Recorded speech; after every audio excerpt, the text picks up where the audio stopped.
Hello, ladies and gentlemen, and welcome to Risen Esports. Today, the 2-1 Polar Ace takes on the 1-2 world-class Empyreans here in our Champions League. I'm your cast of the day, Eric Desrox Patran, followed by my co-caster, it is Dean Rebel Fox Merrick. And Rebel, are you ready for today's action? Well, it doesn't really matter if you're ready. Draft is already underway.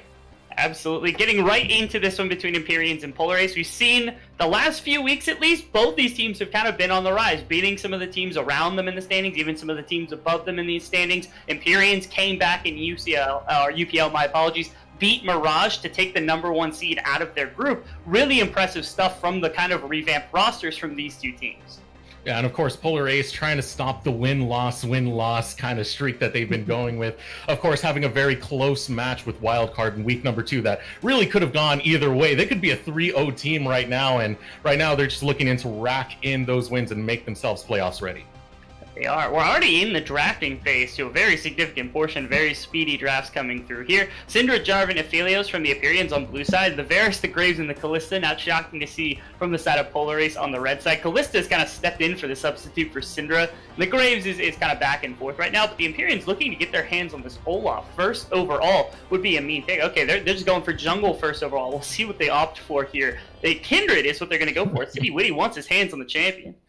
Yeah, just really happy being in the jungle. I really would have liked the Olaf a little more. You do get a little bit more flexibility with where you can go in your comms. Kindred does have a bit of a niche she fills. I mean, if you are a good jungler with her, you can start running around all over the place, but Polar Ace can respond by locking in the Ezreal all meanwhile.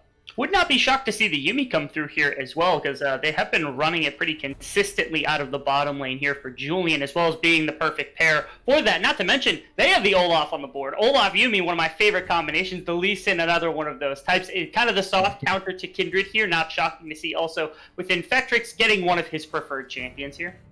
Yeah, even with Dragonman Kim not being here on Polar Ace for this week's matchup, you still kind of feel he's here in spirit with that Lee Sin lock-in.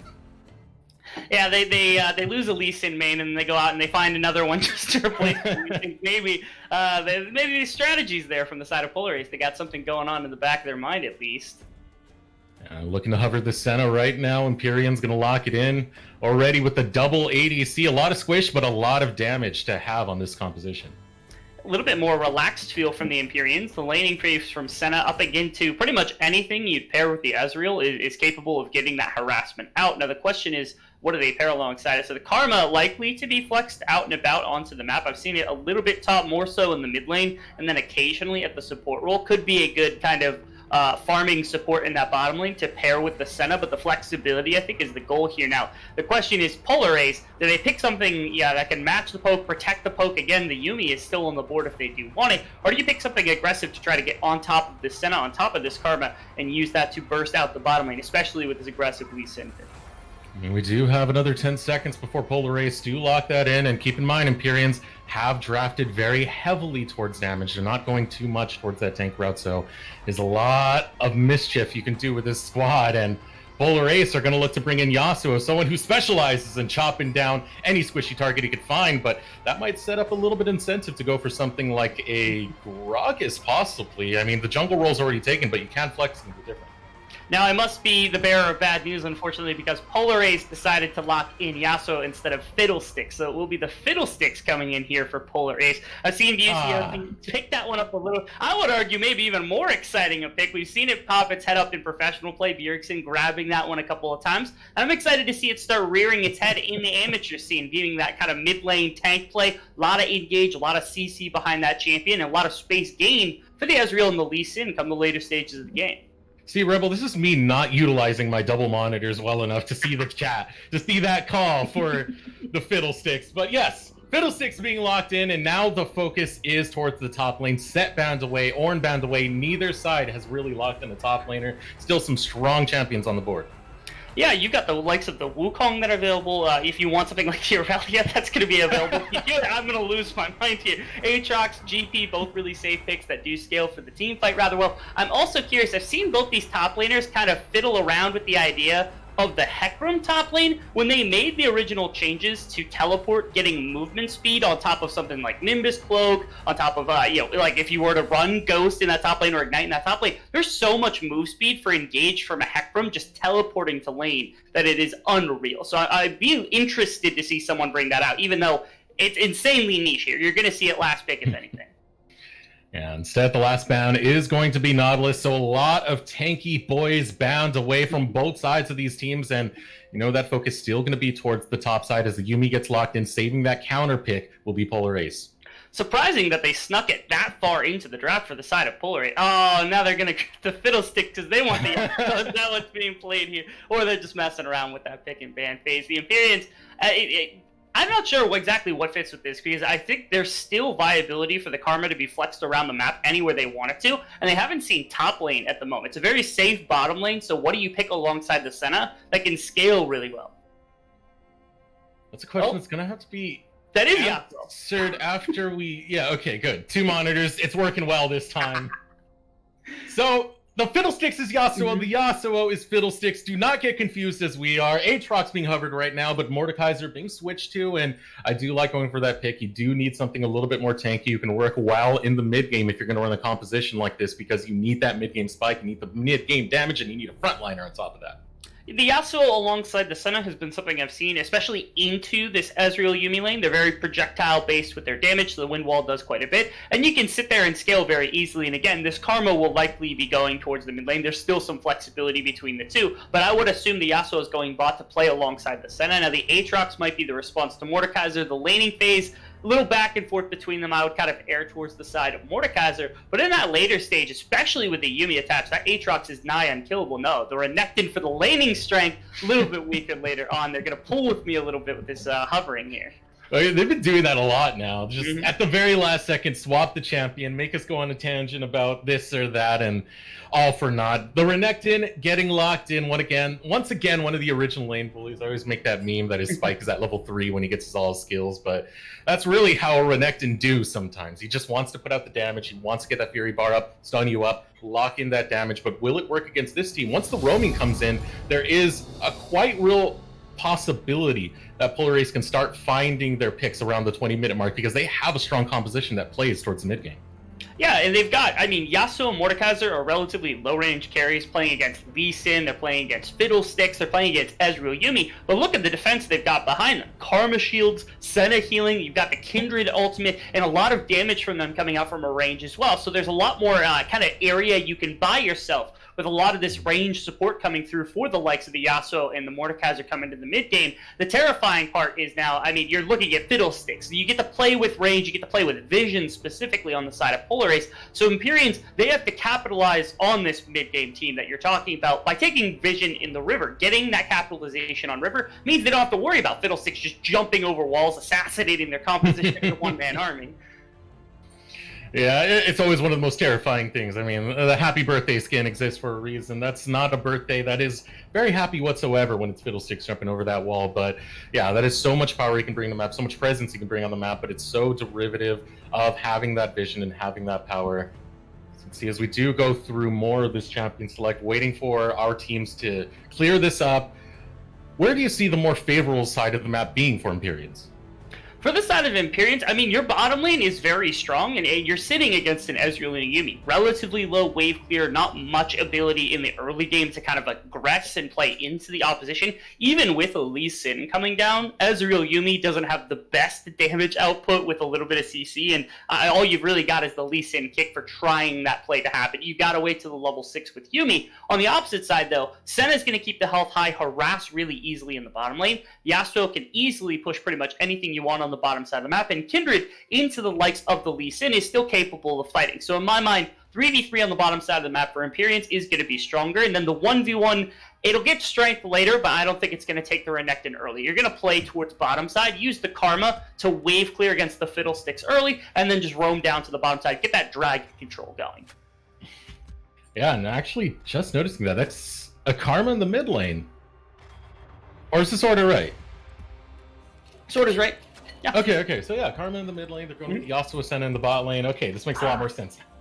Even better, yeah. So this is an adaptation specifically I've seen actually world-class Empyreans take. Rovex is a kind of a field mid laner coming down to the support role from his original role in the mid lane for the team once Eclipse joined them. And so because of that, he's got proficiency on this Yasuo. And of course lost practicing that Senna being the ADC, going to play the more supportive role because, I mean, that's kind of what the Senna does. The fasting Senna just likes to harass, collect those free stats with grasp, things along those lines. And then your mid laner, who's now been autofilled support, gets the Yasuo to play, which is a mid laner. Really, really unique composition that only really Empyreans have been capable of running before. But it is a composition that screams that they do need at least a little bit of some sort of lead. You can't really falter in the bot lane. But I mean, the moment that does start happening, of course, against Ezreal Yuumi, which is pretty prominent at poke, there is a lot that's going to be lost for such an investment of Senna and Yasuo in this composition. More specifically, if we're talking about a late game status, this team does have its struggles around that area.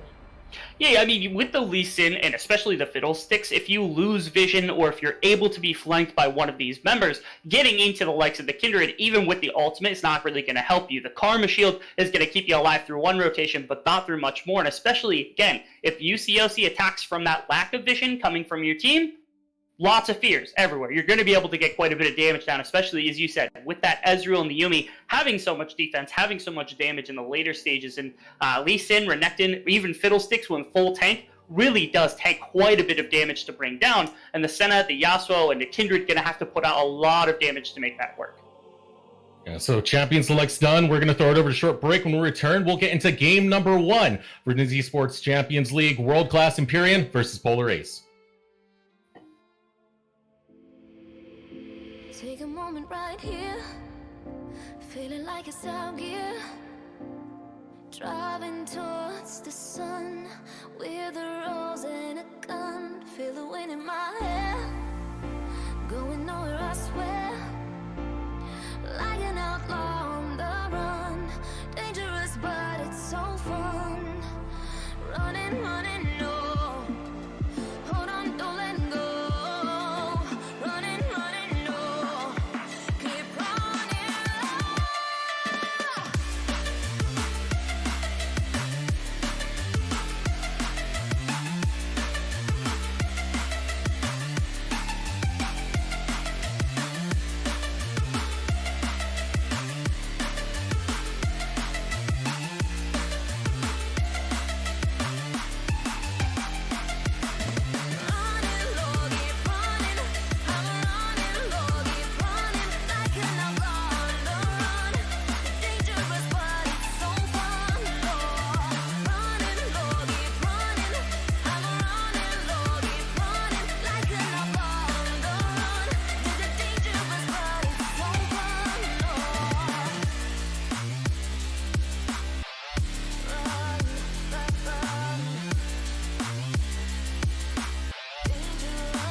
Told my boss that I'm done.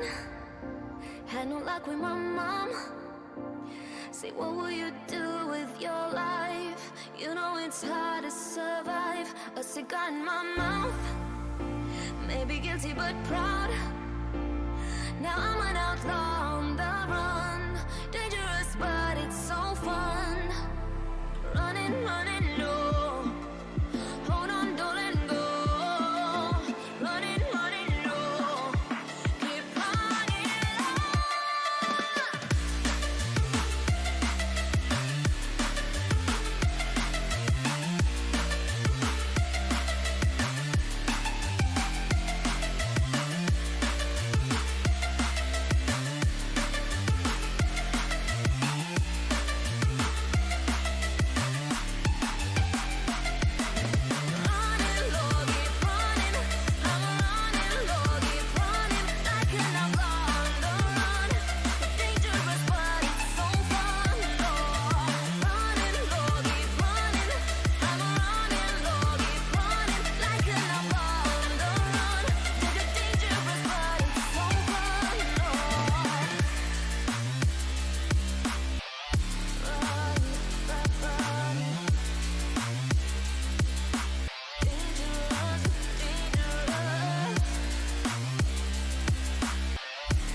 Welcome back to Risen Esports Champions League. Tonight's matchup, world-class Empyreans versus Polar Ace, and we're ready to hit the rift right now. We are. Really quick, before we hit the rift, I do want to say one first thing. Happy Father's Day to everybody out there in the chat. If you're a father, if you're a child to a father, just happy Father's Day to everybody. Happy Father's Day to my father. He might be in the chat tonight, so if you are there, thanks for being a great father. Wouldn't be here without you.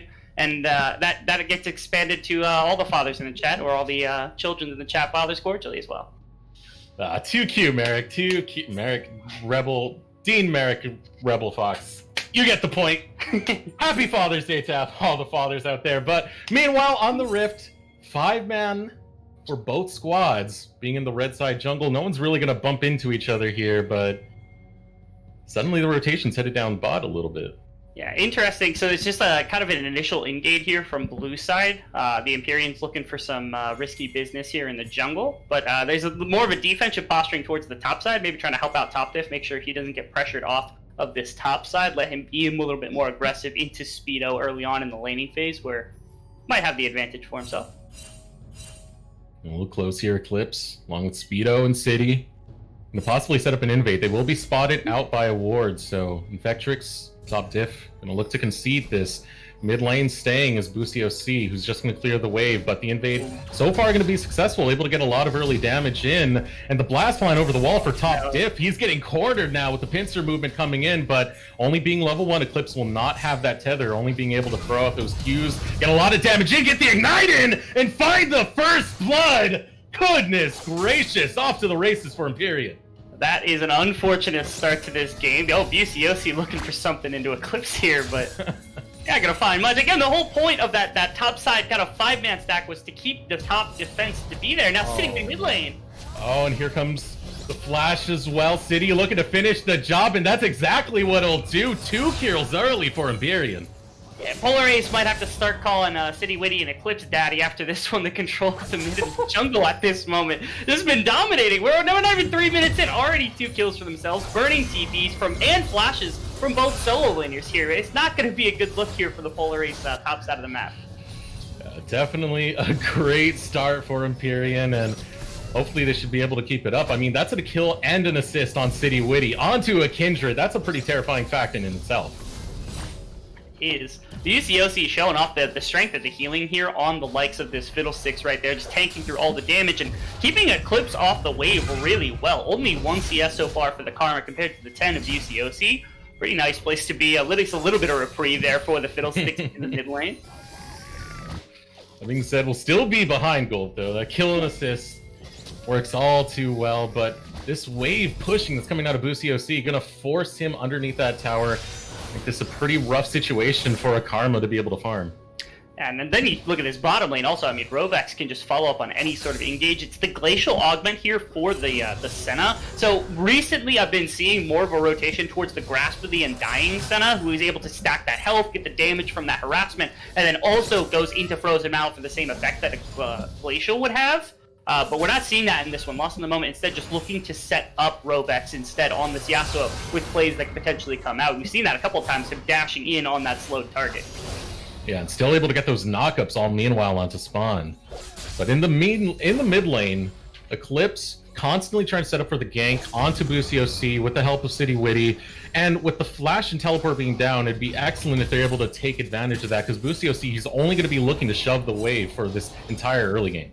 Yeah, the more pressure you're able to put onto this top side of the map, be it the Renekton or the Fiddlesticks here for City Witty, the better off that these solo laners are going to be, especially because, again, later in the game, especially the Mordekaiser, much less the Karma, but especially the Mordekaiser, going to do really well in the 1v1 up against the Renekton, should be able to handle side lane pressure, and also becomes an immaculate team fighter, especially that ultimate. If you're able to pull Busioc out of a fight before he gets a good ult, or as he's ulting into your team, really good situation. There's not much left for the side of Empyreans if they got that taken out. Or my apologies for the side of Polar Ace if they got that taken out.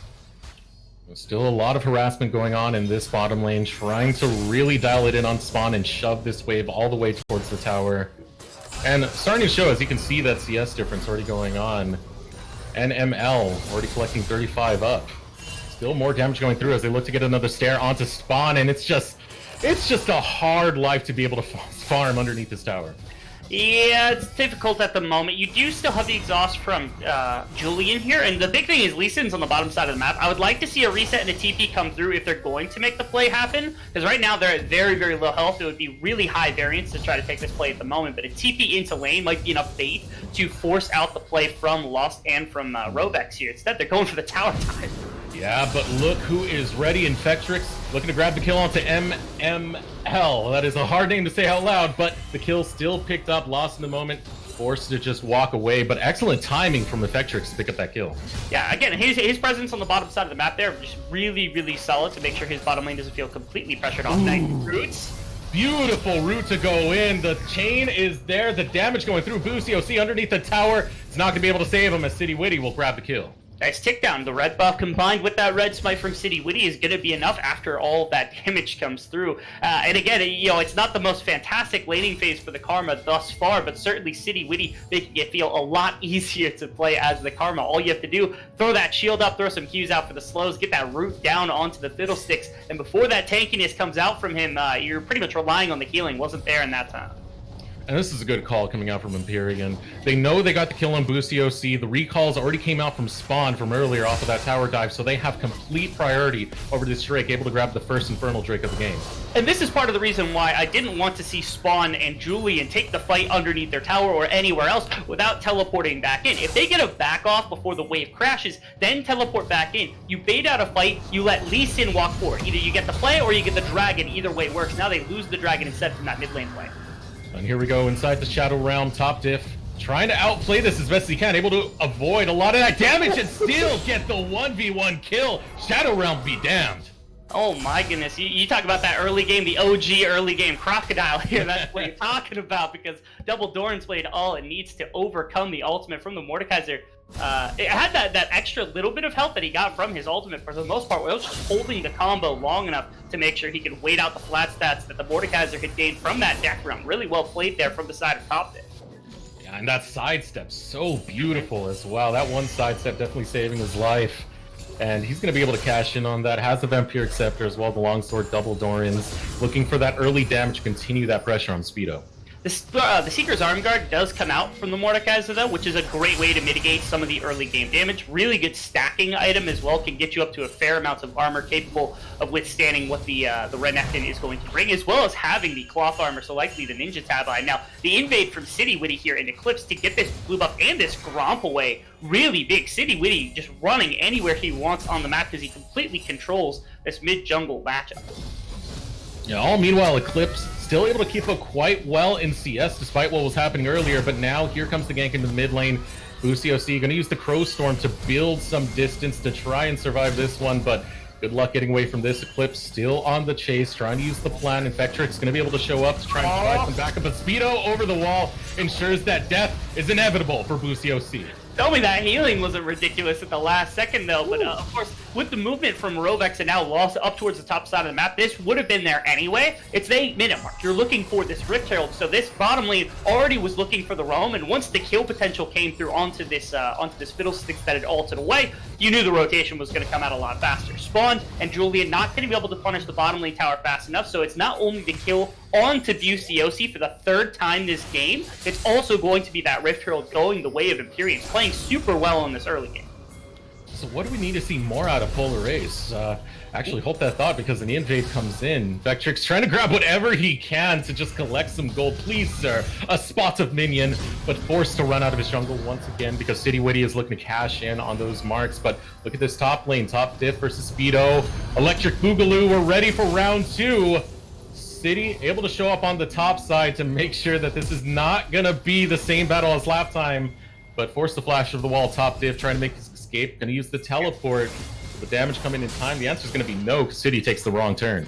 Well played right there, and as you said, that's part of what they need to do. A, they can isolate the top lane matchup, try to get that one going, and Vectrix could gank mid to get this Fiddlesticks further ahead in that build path, because right now, Buciosi just getting abused right now out of this mid lane. You're going to see it again. Here's comes City Witty with Eclipse. Yeah, Infectrix trying to find the Dragon's Rage, but out comes the Lamster Spite. It's going to keep Eclipse alive. Even though he eats the True Shot Barrage, he doesn't care. Will still take down Infectrix.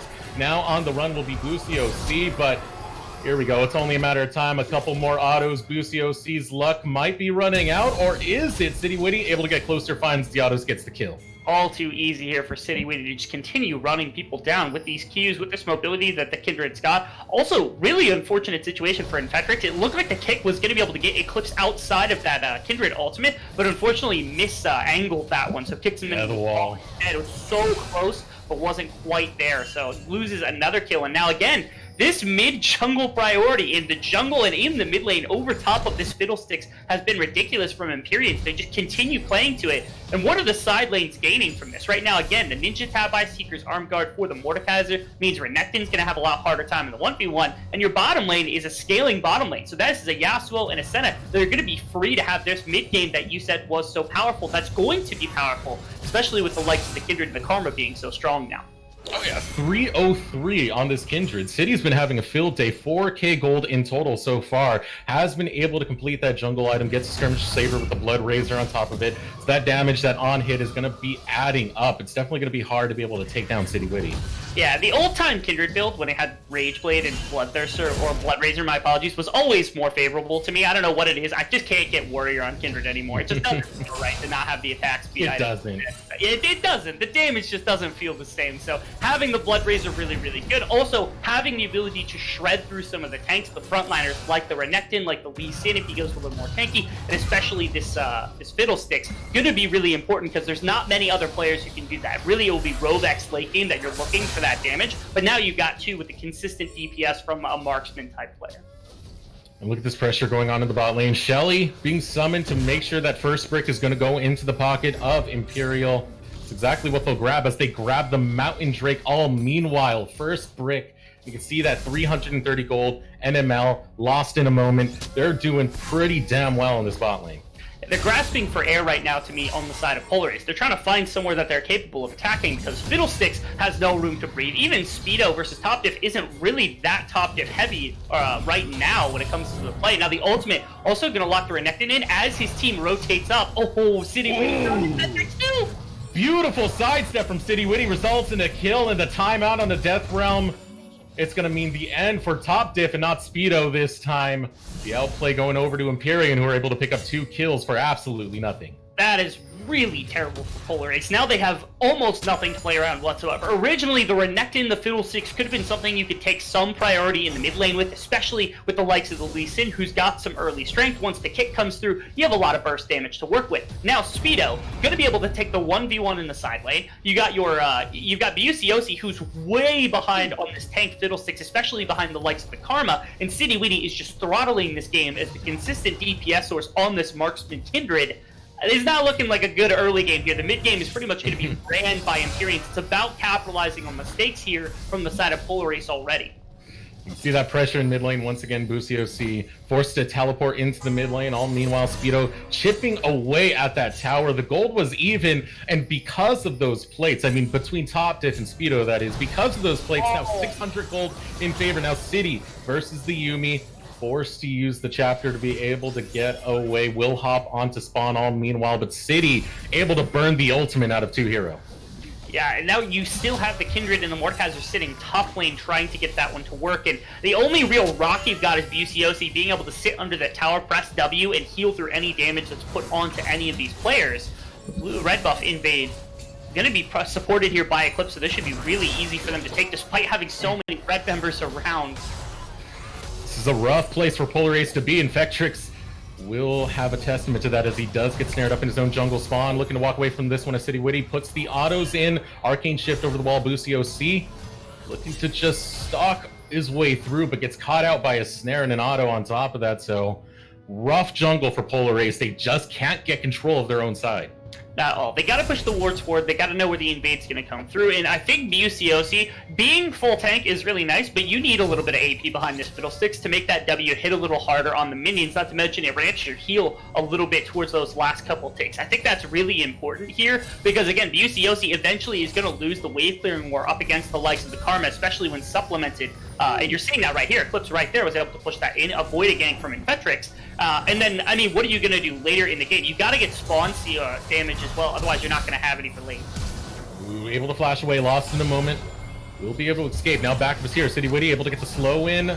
All meanwhile, NML tries to go after top diff. The ultimate's going to go out. City Witty will pick up kill number 1. 2 Hero gets knocked up and destroyed. Spawn now on the run. Here comes Speedo using the death realm. The damage is there, and Spawn is sent to an early grave.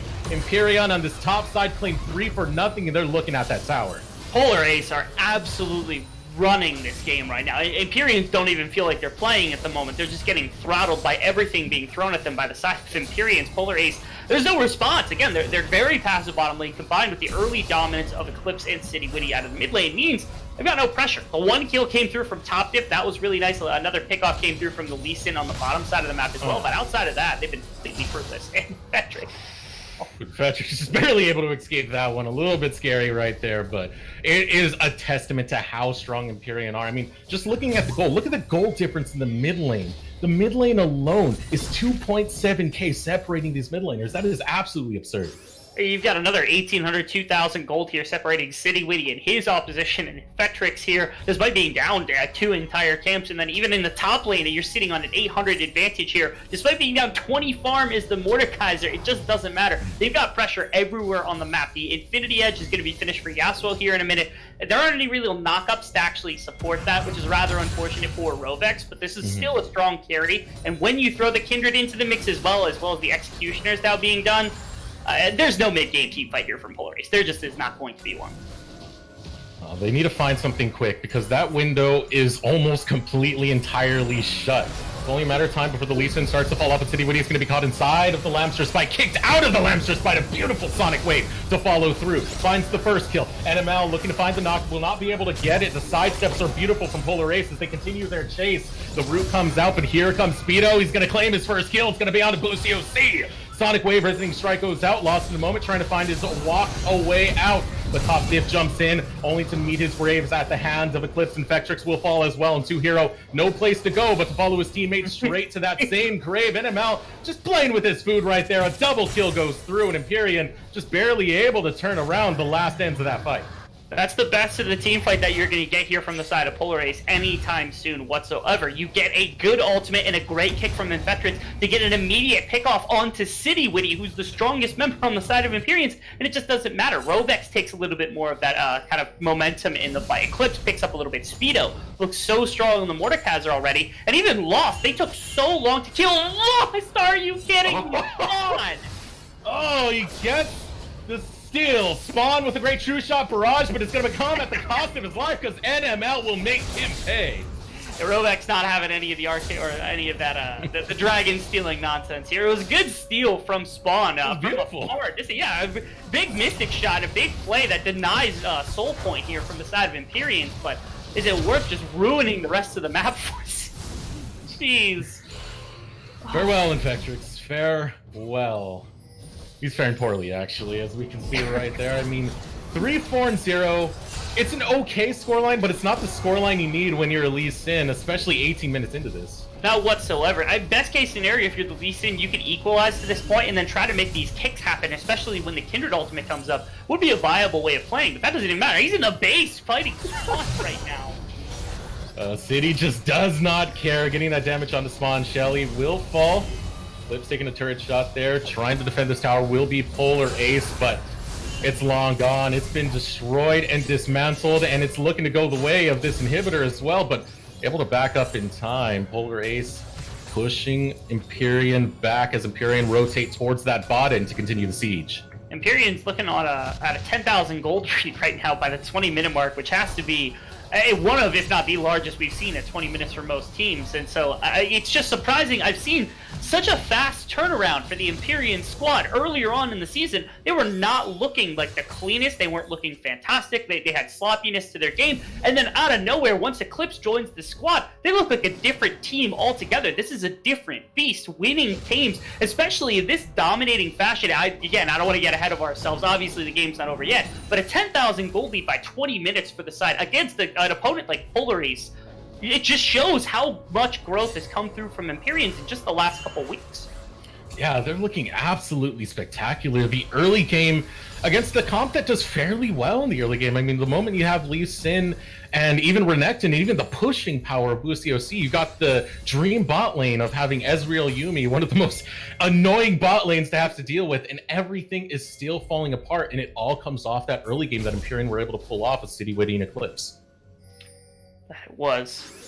I'm just looking at these items right now, and I'm gawking at the itemization that's already come through by the 20-minute mark here. We have what will be, I guess, Blade of the Rune King potentially coming through for the Kindred. Actually, a fight now on this topside jungle. Yeah, and Vectrix forced to burn his flash to be able to get away from that, but that just shows you that this jungle doesn't belong to Polar Ace. There's no way, no how. There's flags set up that scream Empyrean, and because they control that side, they can now pressure this Baron and have Polar Ace constantly guessing. This would be the position where maybe a fight can come through if the damage is there. The fear is that the Ezreal doesn't have even a second item yet, so you don't really have the DPS to do this. You got to get over the pit now if you're BCLC, though. Ooh, not going to happen. Instead, it's going to be picked up by Eclipse, which means there was a chance to get that steal if Eclipse was able to get it, but not able to go over in time. Yeah, like I said, the big AoE, the 5-person team fights, fighting around Dragon, fighting around Baron, that's where BCOC is going to shine, and that's where the damage has got to come through from this entire team. And especially Spawn on this Ezreal has to have those items available if there's any semblance of a return that can happen from the side of Polar Ace. But when you lose an opportunity like that, 20 minutes in, a Baron buff, probably the weakest this team's ever going to be, the most susceptible they might be to the likes of a team fight, and you miss it just because you're not there, you're not rotated fast enough, you're going to be hitting yourself coming into the next game, just knowing that maybe there was an opportunity to look for it there, despite how unlikely it might be that it wins. And now Empyrean focus on these outer towers. So they have that Baron empowered push. They're going to continue to take out any structures that they see fit, and there's not much Polar Ace can really do about it at that stage of the game. You need some vision control, more specifically for Boosty OC, to be able to set up any of these Crow Storms, any of these team fighting moments that Polar Ace need to win. Or at least deny some vision coming through, because it's pushed up just about as far as you can get it right now. City Witty might be the one doing the assassinating, though. Over the wall, able to hop back over once again as the ultimate goes out. City Witty wants to hop back into this fight. Eclipse tries to find the kill. Not going to get it with that flash mantra Q, but the tower will go down and the siege continues onto the bot lane inhibitor tower. You burn at least a little bit of the resource, but again, the Karma burning flash, not the biggest of deals, but certainly some completely wasted resources and a way over aggressive mantra Q there from Eclipse, so at least a little bit of a misstep on that one, not going to get punished for it though. And again, around these towers, this would be the point where BUCOC might be able to look. It's going to be a lot more kind of telegraphed, but it is at least possible to get a 5-person Crow Storm, get that damage out. This is going to be when they're the most grouped together. You need to see the Crow Storm soon, at least in an attempt at it. You just can't let the base go in shambles for absolutely nothing. And it seems that top diff has had enough as it goes after NML. Here comes the Crow Storm. It's going to land on the 5. Lampshire Spite's going to go out. Still getting a lot of damage in, but Boosty OC was sent to the Shadow Realm, and Speedo will be able to grab the kill. Now Vectrix looking to back off as NML jumps in. Another kill picked up, and it's going to be 2 down for Polar Ace. Top diff flashes forward, gets the stun. The knockup goes through, but into the fountain. A little too ambitious right there, buddy, but the kill secured nonetheless. 1-for-3 exchange, and only Spawn standing on his respawn, trying to defend this base, but it's gonna be all for naught. This game is coming to a close. 23 minutes in. Spawn's able to grab another kill. He's going after Lost in a Moment, but Lost in a Moment knows better. Grabs that Nexus. 23 minutes, 20-6. Dominating game by Empyrean. That's disgusting from Empyreans. The fact that they take a composition that's just got strength in a couple of places and they find the 1 point of pressure that they needed to apply on. Again, Eclipse, City Witty, they put BUCOC in the dirt in this game. No damage. Tanking this didn't matter at all because City Witty and Rovex were way too far ahead. And then you just capitalize on it time and time again. I think City Witty did pretty much anything he wanted. He wanted to jump over a wall, that's fine. Flash over a wall, didn't matter. He could test anything he wanted because there was no pressure coming through from the other team. Spawn wasn't to the items he needed fast enough. Top diff wasn't able to make things happen in the side lane because there was pressure coming through from City Witty up there once the plays had come through mid. And then Vectrix tried a couple of kicks, had a couple of decent plays, but outside of just those few kind of star highlight moments, there was nothing from Polar Ace. There's no substance to the game in this one. They got to go back to the drawing board. Yeah, and taking a look at these post-game stats, it really shows you who the star was, and that was the entire damn team of Empyrean. That damage is split out quite evenly. I mean, it showed. Every single lane was winning for Empyrean. They're able to play the map oh so well off the back of Sooty Witty's pressure, who would constantly come to mid, who would constantly invade and make sure Infectrix felt like that jungle wasn't his. This was an all-star display out of Empyreans, and really hats off to them for game number 1. Yeah, surprisingly, and again, Empyreans, they had a good start to the season, not a phenomenal start, and Polar Ace was kind of in the same boat. Both of these teams have been kind of in the middle of the pack, but recently Empyreans really been stepping up the play. And again, a statement win in a couple of really fast games here against Polar Ace would make them look like a legitimate threat coming into playoff time for a lot of teams. So might be time to start maybe sizing them up as a potential front runner in a couple of these leagues, or at least a front runner to compete for these playoff spots. And if you're coaches, you want to watch Empyreans quite closely after a game like that. And there's going to be another game coming up as well. We're going to throw it over a short break. When we return, we'll get into game number 2 of world-class Empyreans versus Polar Ace. Take a moment right here, feeling like it's out gear, driving towards the sun with a rose and a gun. Feel the wind in my hair, going nowhere, I swear, like an outlaw on the run. Dangerous, but it's so fun. Running, running, no. Hold on, don't let go. Running, running, no. Keep running.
Told my boss that I'm done. Had no luck with my mom. Say, what will you do with your life? You know it's hard to survive. A cigar in my mouth. Maybe guilty but proud. Now I'm an outlaw on the run. Dangerous but it's so fun. Running, running, no. Hold on, don't let go. Running, running, no. Keep running.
Welcome back, ladies and gentlemen, to Risen Esports Champions League World-Class Empyreans versus Polar Ace. Game number 1, a dominating performance, Rebel, coming out of the squad of Empyreans.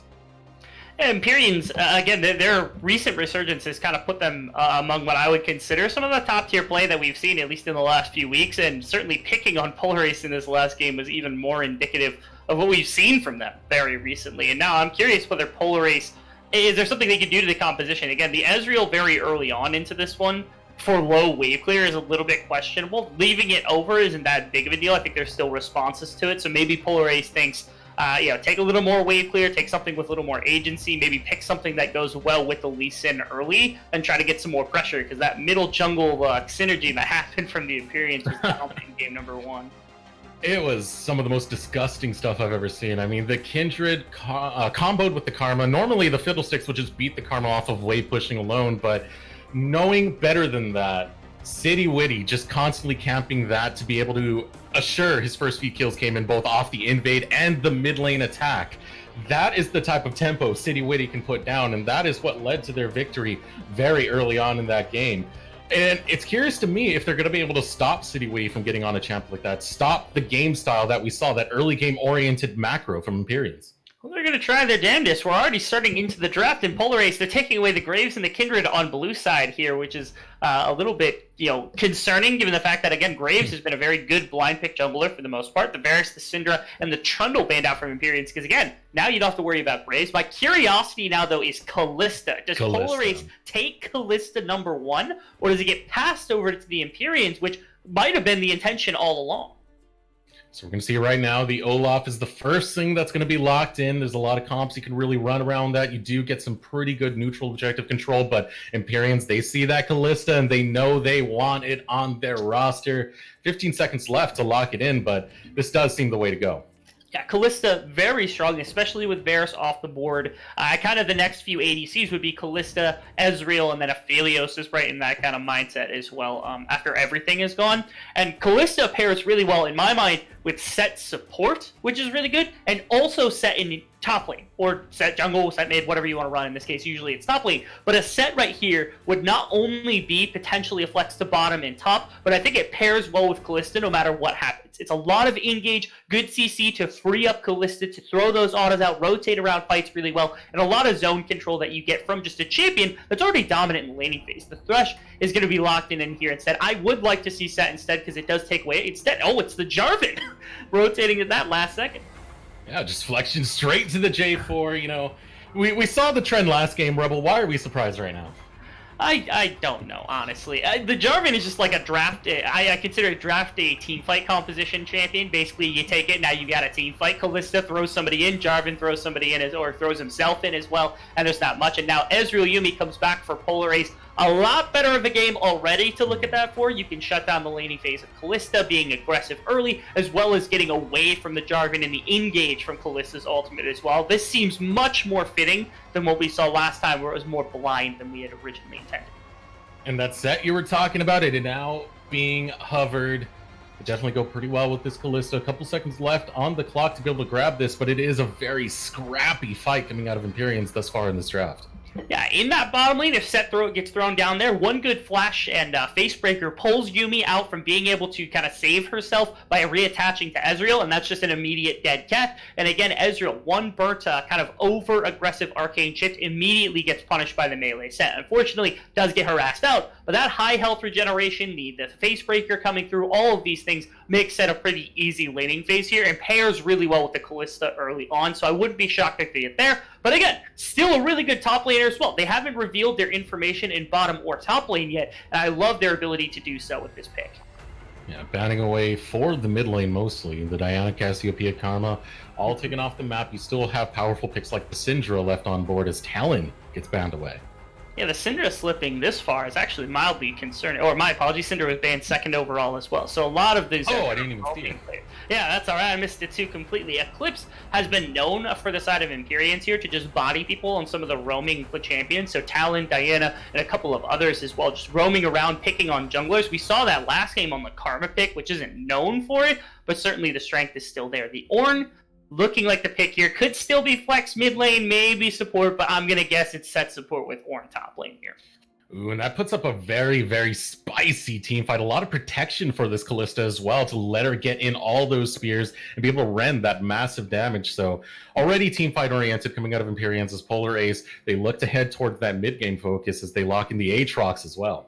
A little bit easier for Aatrox to handle the laning phase until Horn has a couple of like longer range CC moves. The Zoe, rather interesting. So this is a good poke composition coming out. Now the Azir gets hovered immediately from Empyreans. I was going to say, they need some damage. It's got to scale late, and it fits really well if you've got something that goes really well putting damage into a composition. And it doesn't matter because it's Pyke that gets picked instead. It's like, if you're going to talk about it, they are definitely going to switch it. I wouldn't be surprised if they're watching this just to mess with people right now. Oh, God. Yeah, so Pyke gets locked in to round out Empyrean's composition. I'm not even sure if you'd call that rounded out. That's, Yeah, it's like they were sharpening something and then they just like broke off the end and they're like, all right, we're good. Like, how good it's gonna be.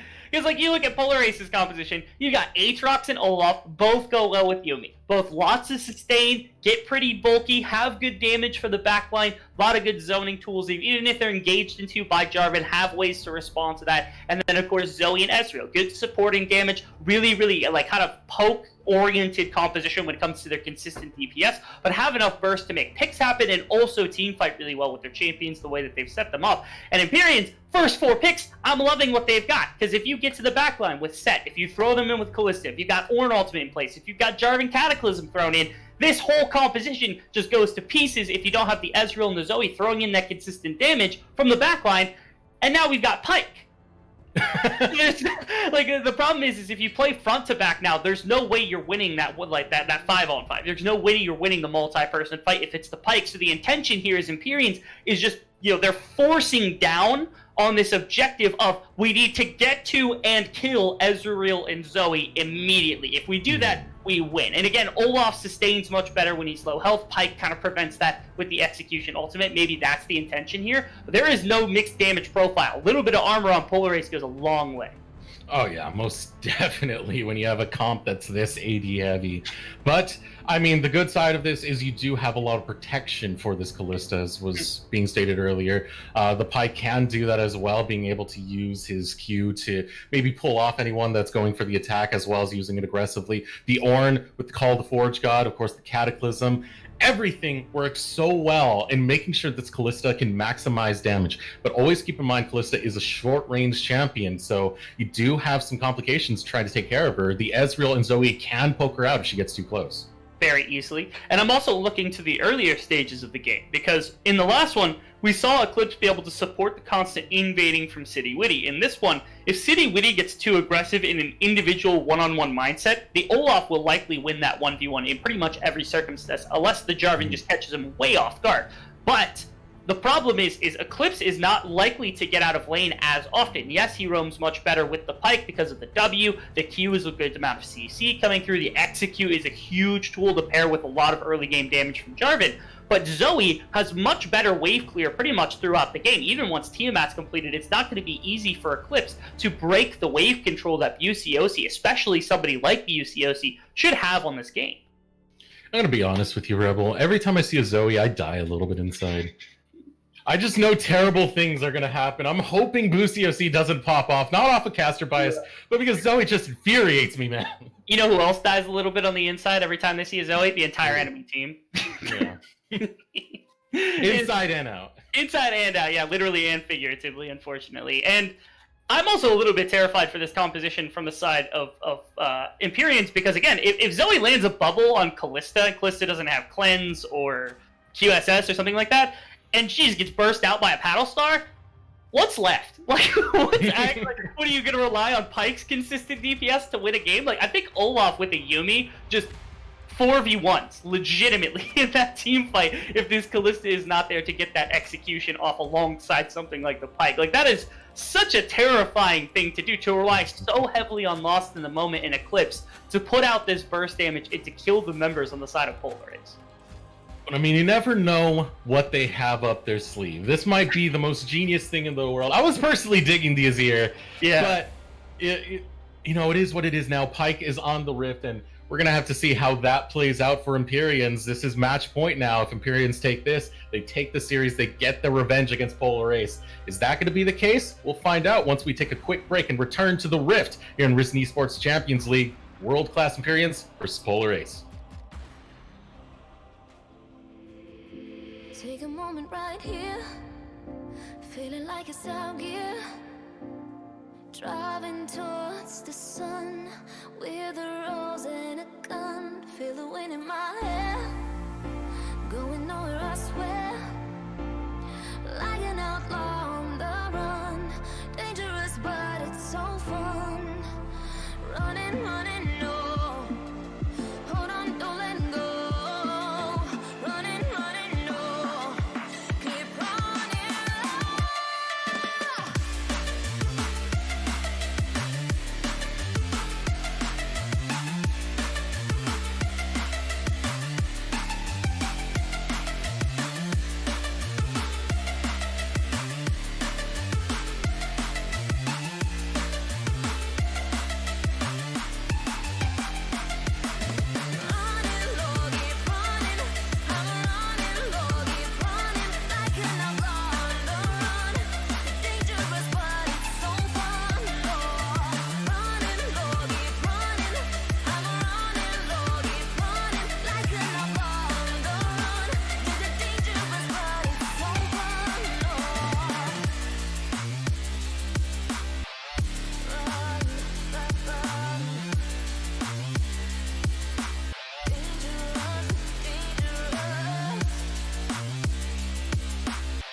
Told my boss that I'm done. Had no luck with my mom. Say, what will you do with your life? You know it's hard to survive. A cigar in my mouth. Maybe guilty but proud.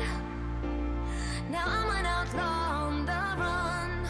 Dangerous but it's so fun. Running, running, no. Hold on, don't let go. Running, running, no. Keep running.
Welcome back, ladies and gentlemen, to Risen Esports Champions League World-Class Empyreans versus Polar Ace. As we said, it is now match point.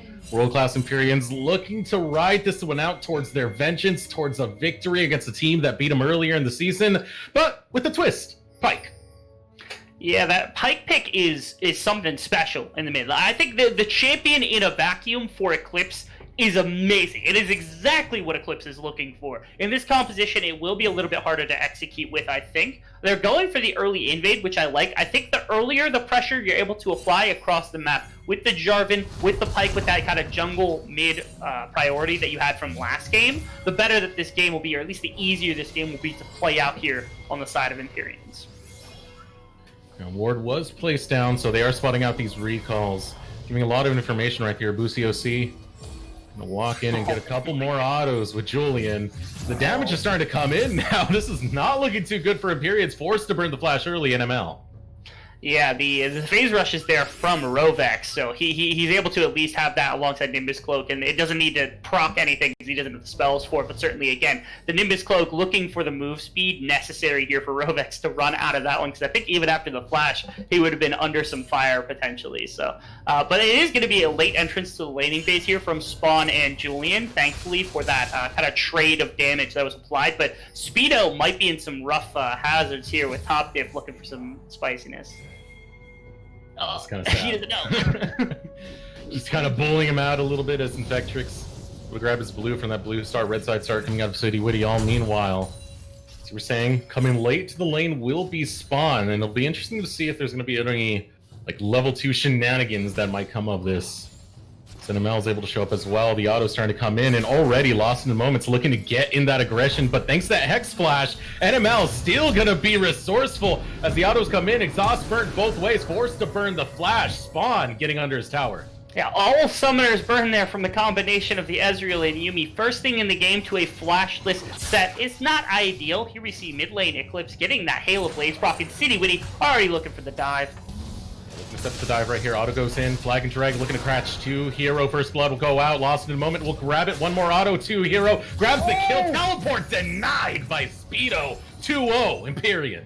Would have been so easy there for Top Diff to just clean up the kill onto the set underneath the tower, and even Lost in a moment took quite a bit from that tower, all things said and done. UCOC getting a little bit frisky with Ilips in that mid lane, but again, really well played bottom lane dive. Burning all the summoners, getting those 2 kills onto the Callista early on, exactly what you're looking for from Empyreans. In shades of game number 1 as well, Empyreans were able to start off with that 2-0 lead and snowball it. Let's see if they do something similar now, especially since Lost in a Moment is the one who has both of those kills. Yeah, really important that that's the case. The flash also preserved, so the Callista could look for something aggressive around that level 6 mark, where that ability could be used. Wow, really Top Diff putting it to Speedo right here. Beautiful timing on that Q as well, just stopping that charge from Speedo. Now Speedo trying to defend himself underneath this tower. A lot of pressure going on to the mid lane. All meanwhile, Eclipse versus Infectrix. Eclipse able to flash over the wall to try and stay alive. Sleepy Trouble Bubble will not land. Boosie OC flashes over the wall to try and finish the job. One more auto should be able to do it. Make it 2, and Boosie OC grabs the kill onto Eclipse. Survived a lot longer there than I thought he was going to, and even worse, UCOC. Oh, they're going to 3-man City Witty here. He failed the flag and drag. All meanwhile, now Top Diff, Boosie OC, and Infectrix all getting a piece of the pie as they grab a kill. 2-2. Able to even it up this time, Polar Ace. A bit over-aggressive there from Eclipse, trying to get the kill onto Infectrix, thinking that the damage was going to be there. Didn't have any AD to start this off, and the Ignite burnt as well as the Flash. Just everything burnt there from Eclipse to try to get the 1 kill onto Olaf, and not going to work out. And then, of course, his jungler baited in, as you said, missed the EQ combination. Thought maybe that was a prank, and he was going to run back towards the laning phase, but instead ends up just losing his life in the process. A little bit of shenanigans coming out from NML.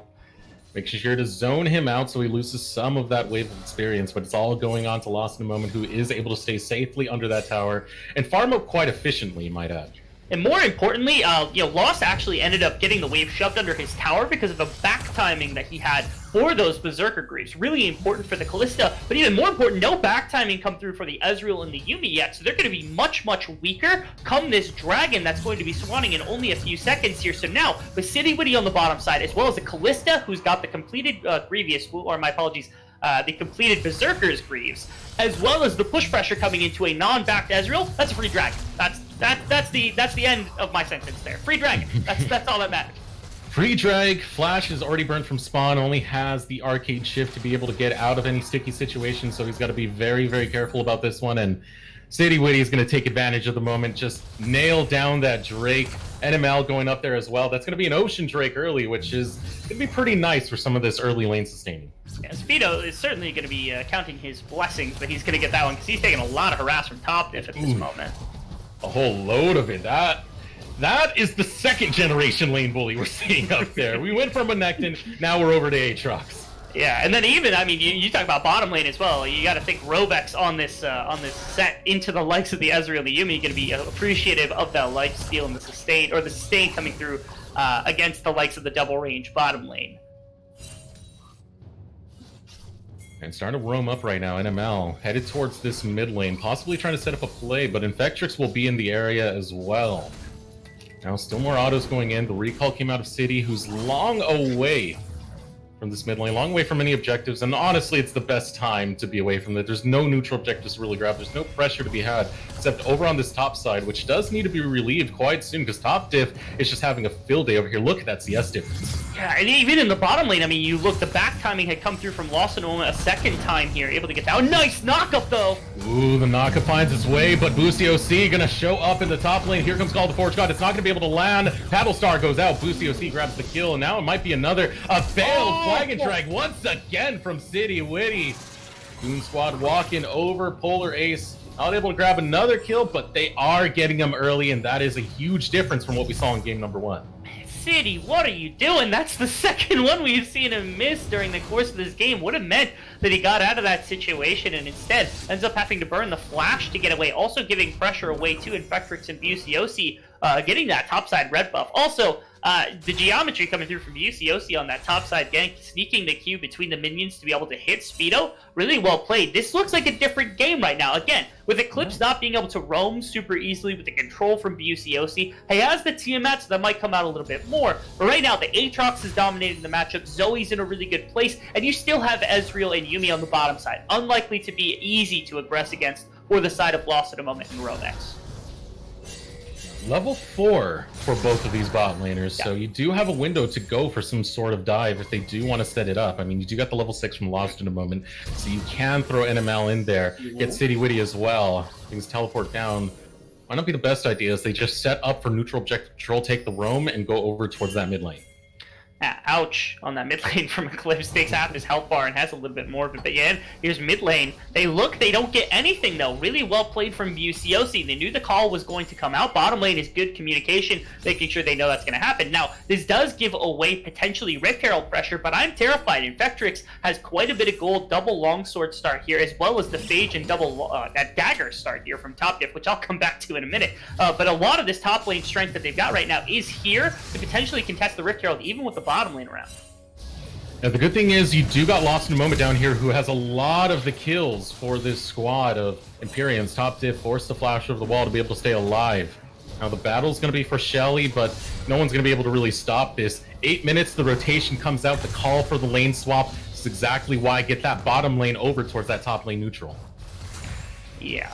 Unfortunate there. Again, the quicker rotation coming through from a combination of Lost and Rovex on that one was really just all that they needed there to make sure the Rift Herald was going to come through. They had the outnumber coming through. If Yumi had been there, maybe the competition is around, but the reset from Zoe had completely cost them that one. So, well played there from the side of Empyreans, making sure they get their hands on the neutral objective. UCOC. Ooh. Wow. Paddlestar as always. I just die a little bit more inside when I see those Sleepy Trouble bubbles hit. And speaking of dying, that might be the case for Lost in a Moment. He's trying to get away from top diff, getting a lot of damage into Hero. It'll back this up as well with the autos going for the tower dive. Lost in a Moment might want to back out of this one. You're a little bit too far forward, and there comes the Paddlestar over the wall. Buciosi grabs the kill. Is it Olaf? Is it Yumi? Is it Aatrox? Who is it going to be? Who's going to be? And it's Battlestar. It's PCOC over the wall, able to do anything that you want. Now, actually, Eclipse might be in a bad place for himself. Infectrix doesn't look like he's going to invade that jungle with the prospect of the support being around, but Eclipse now has to run back in, zoned off by the bubble. Kill comes out, Eclipse able to flash away and keep himself alive. A very ambitious play right there. Yeah, did burn the flash, thankfully, of Infectrix in return for that one, because the heal had come out from Yumi, but he was still a little bit kind of curious about whether that ult would kill him on the side of Eclipse. But fortunately, both those summoners now burn for Eclipse a second time. Not going to have them available for another realm, and So far in this one, Infectrix and Buciosi doing really good job controlling that middle matchup. Look at the farm difference right now of the Olaf versus the Jarvan, 53 to 40 or 58 to 43. My apologies, and the full item, as well as even the Yuumi now roaming around with them pretty much permanently stuck to the hip because of how strong that duo is. This Olaf is formidable in the jungle. Empyrean's going to put Shelly down towards the spot side. Infectrix looking to show up as well. They want to defend this bot lane tower. Shelly will get the charge. A lot of that money being channeled right into Lost in a Moment. But you see this battle right here. It's definitely going to be for this Drake. Calling down more members. Buciosi showing up towards the spot side. Looking to isolate City Witty. Don't fail the flag and drag this time. He will get over the wall and be able to be safe. But the pressure's still on. Look at Buciosi go. Able to get the sleepy trouble bubble into the paddle star. And now more pressure onto Eclipse, who might be a little bit too far forward. Speaking of too far forward, trying to find Spawn, but he will be able to get over the wall. Flag and drag, able to get the knock-up onto him, but he's still alive. Cataclysm goes out. NML can't do anything. Spear over the wall. Spawn's going to be able to stay alive, and somehow Empyreans weren't even able to get that. Now Eclipse will be able to finish the job on that kill. NML all by his lonesome. Tries to get some damage in. Sleepy Trouble Bubble goes out as well as the ultimate, but it's going to be the bot lane getting slaughtered of Empyreans. Polar Race, they're finally up to bat, and they're swinging for the fences. Now, I can't say that I've ever actually seen that interaction right there, but the Callista getting bubbled as soon as she pulls in the support feels so bad from their combination. Now, Ornn looking to contest for the Dragon, but I don't think they're going to find anything in an outnumbered situation. There it is. Sleepy Trouble Bubble goes out as well as the final chapter. Trying to find more kills, but the full retreat comes out of Empyreans. It's going to be a Drake picked up for Polar Ace, the Cloud Drake at that. Get that cooldown reduction going.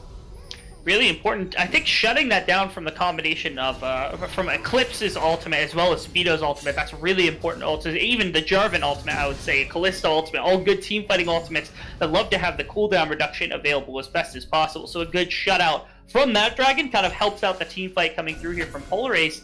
Looking like a different team. Again, I think the mid-jungle priority has been good. Top diff has looked really, really good. I thought game one he had a good one. Now, I am a little curious about the build path, though, because he's running Trinity Force. I don't see that very often on the likes of the Aatrox. That's not something you typically go. It's a very lane-dominant style, and I'm curious how it's going to work out for him in the 1v1 against the Ornn. See how that plays out. Still the focus over towards the spot side.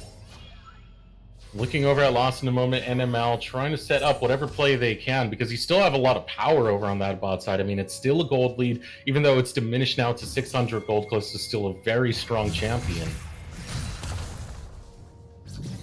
The question is, does Empyrean look to continue this lead over on the bottom, look to make plays down here? Or did they leave it on its own? Both junglers hovering around the side. Well, at the moment, they're not able to make plays pretty much anywhere else. It's going to have to come from roaming pressure, and City Witty has actually caught up respectably in the farm game, but interestingly enough, I think Top Diff has noticed that there's no armor or real match resist or any tankiness coming through spectacularly from the side of anyone but Speedo, and so this Trinity Force can be far more effective in fights for dealing out damage to this team than would be the Black Cleaver, and that's going to be important. Again, if Buciosi gets one good combo onto somebody, it'll be all too easy to pick them off with the likes of that Zoe.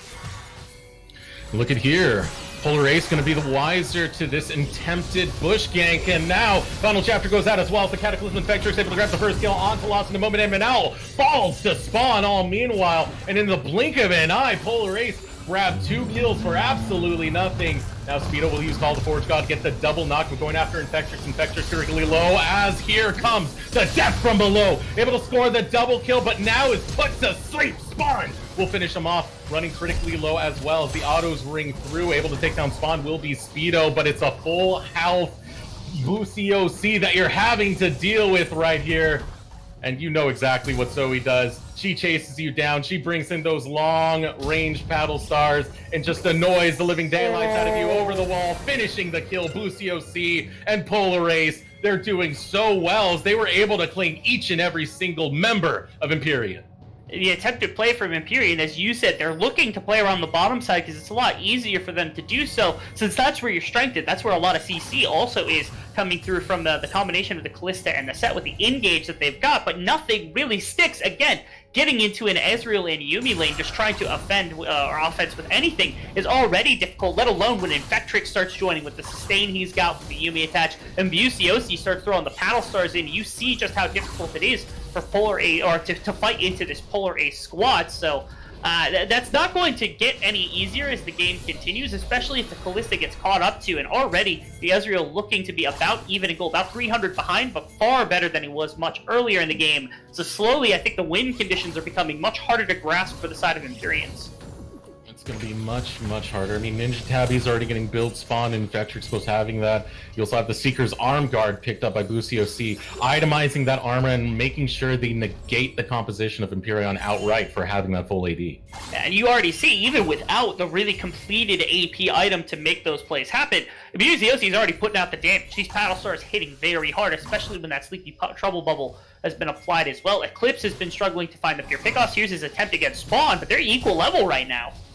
Trying to grab that kill, instead gets killed in the process. Eclipse, I'm not sure if that Pike pick was the right answer, because it is having a hard time having a presence on this map without going down shortly after.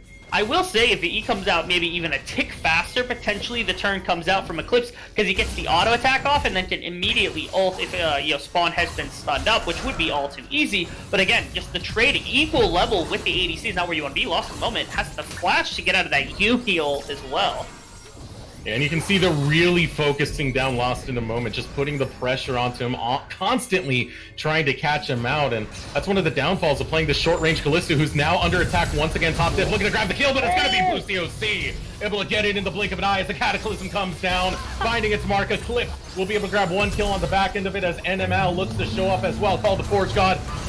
Looking for that flank, looking for that window, will not be able to grab it. Speedo not sending it in the right direction as the mid lane tower does go down. Busiosi with the flash forward, Paddle Star will not grab the kill, and ML starting to run particularly low. It's able to dodge away from the Mystic shots. 4 members strong is Empyreans as they try and hold these battle lines, but the poke is there. Mystic shot after Mystic shot, Paddle Star after Paddle Star. There's not much you can really do when you have to deal with that constant damage. There comes the Sleepy Trouble Bubble, trying to negate it. More damage comes in, Flag and Drag up the walls, going after Busiosi as Top Dip looks to jump in. 2 members running low, but so is Top Dip, and is able to grab NML in the process. Will fall to Speedo, but Speedo critically low falls to a Paddle Star all meanwhile. And this is the beauty of Polar Ace. They're able to get the poke in, forcing Empyreans to commit to very rough situations, but Lost in a Moment off of the respawn, able to join back up and get sent back to the respawn. Spawn with an excellent kill, an excellent Mystic shot over the wall with the Paddle Star trying to grab Eclipse, who uses the Blast Plant to try and get away, but it's going to be a double kill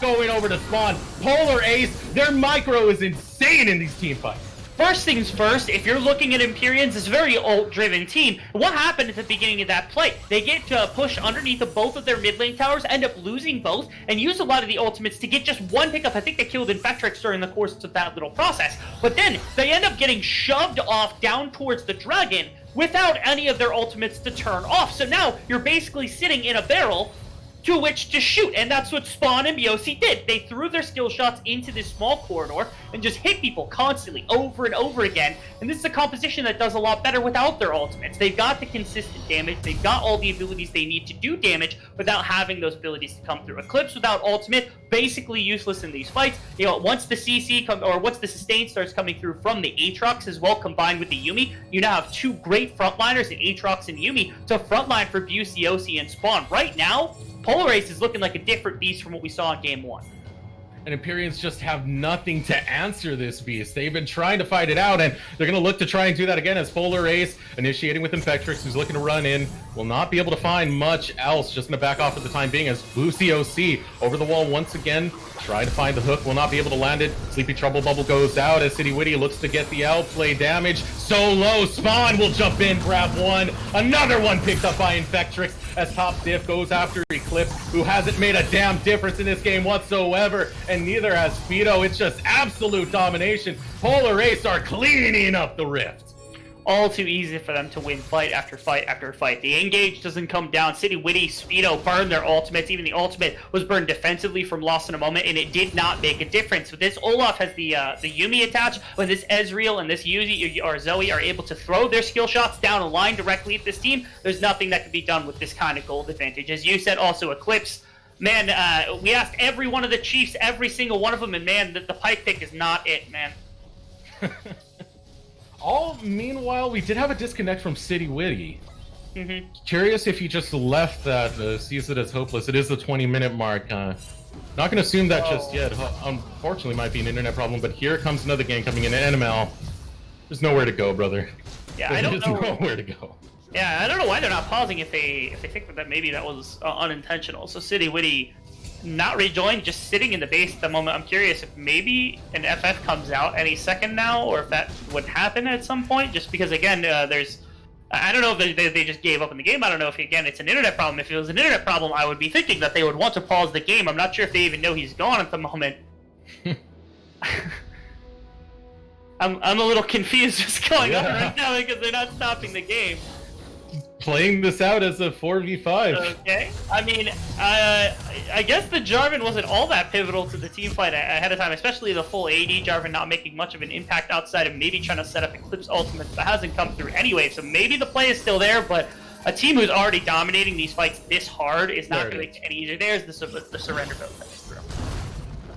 All right. So okay.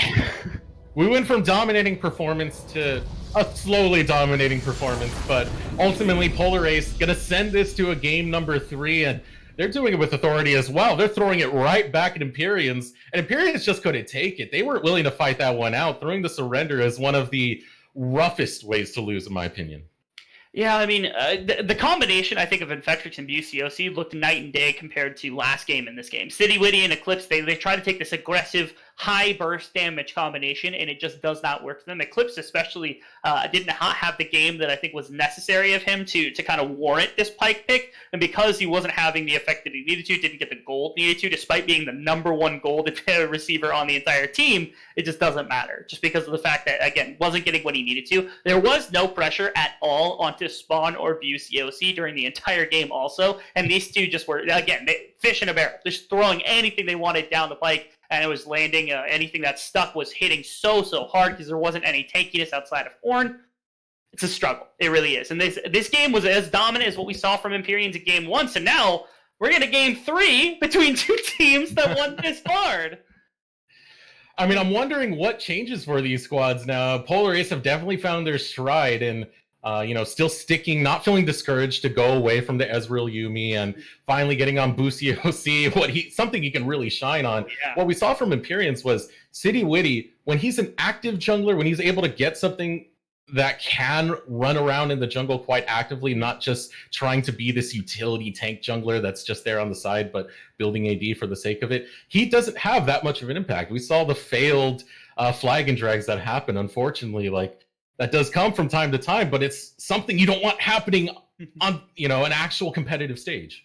Yeah, it was difficult, I think, to find lanes to gank for here for City Witty, because, again, top lane was just getting smashed by the Aatrox. Mid lane, you're getting out wave cleared. And yeah, Eclipse and City Witty combined with the combination of this Pike and this Jarvan. A lot of burst damage, but weren't able to find it for the most part. Bottom lane is your best bet, which he did gank very early, but it is still Ezreal Yuumi. It's almost impossible to get the damage to stick onto those two, and especially for Engage to land onto them permanently. I think that was the biggest issue, was bottom lane, they weren't able to capitalize enough on their winnings early on, and then later in the game, it was just BCOC Spawn outscaling, and then Infectrix just walking into the steam. Yeah, so that's a forfeit. Hopefully Empyreans aren't morally forfeiting that one, because usually when you do see that forfeit, it's just like you put it up when you're just down, when that game really kicked you in the dirt. Hopefully they can bounce back and we can see a pretty competitive game number 3, but we are going to throw it over a short break. When we return, we will get into that said game. World-class Empyreans versus Polar Ace. Stay tuned. More Risen Esports Champions League on the way. Take a moment right here, feeling like it's out gear. Driving towards the sun with a rose and a gun. Feel the wind in my hair, going nowhere I swear. Like an outlaw on the run, dangerous but it's so fun. Running, no. Hold on, don't let go. Running, no. Keep running.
Told my boss that I'm done. Had no luck with my mom. Say, what will you do with your life? You know it's hard to survive. A cigar in my mouth. Maybe guilty but proud. Now I'm an outlaw on the run. Dangerous but it's so fun. Running, running low. Hold on, don't let go. Running, running low. Keep running low.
Welcome back, ladies and gentlemen, to world-class Empyreans versus Polar Ace here on Risen Esports Champions League. We're already headed into Champ Select. Syndra banned away, Kindred banned away.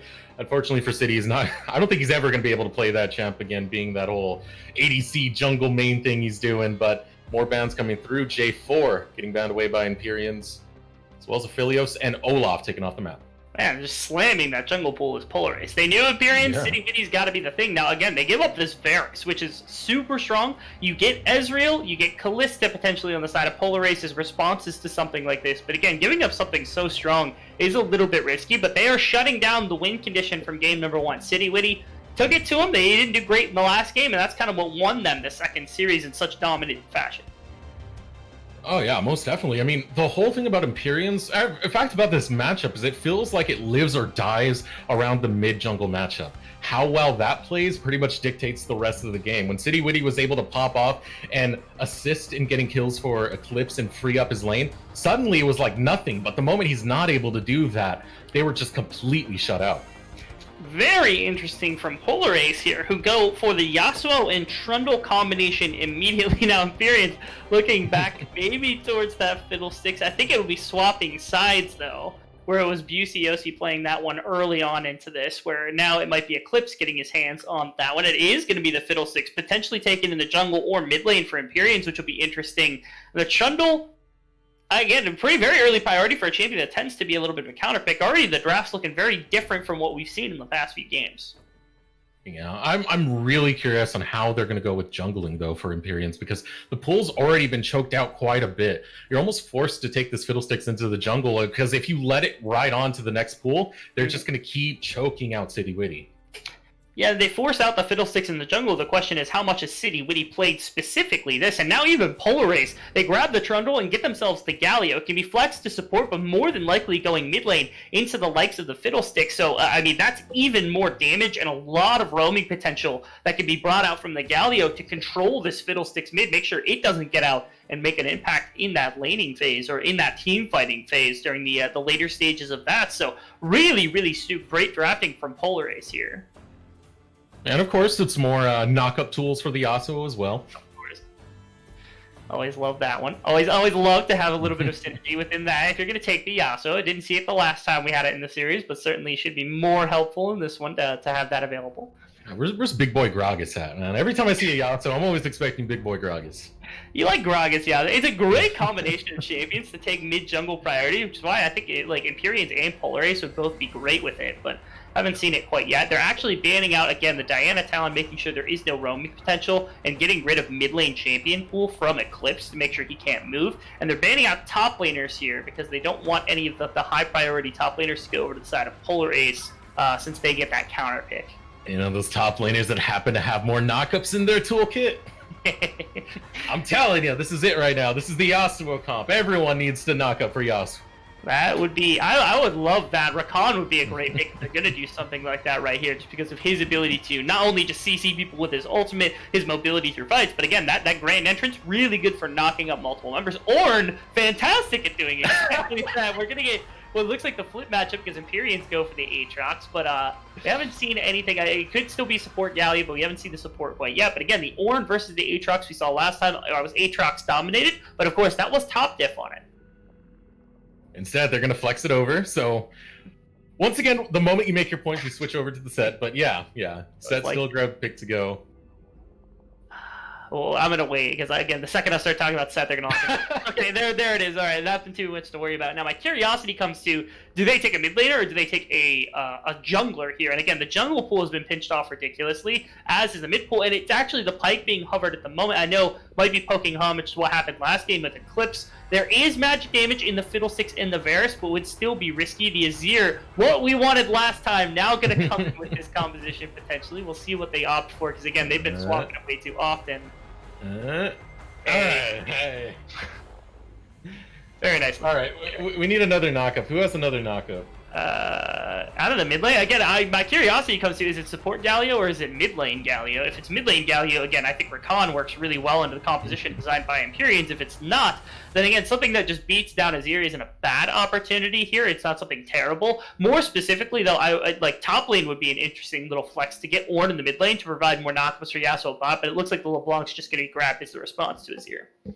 I caught that, by the way. I caught that. You didn't say LeBlanc until the moment they locked it in. I saw that fail-safe. You gotta keep it on the back burner just to make sure if they swap it at the last second, I don't get wrecked again. So the only thing that comes to mind when I see Polar Ace's composition is beef.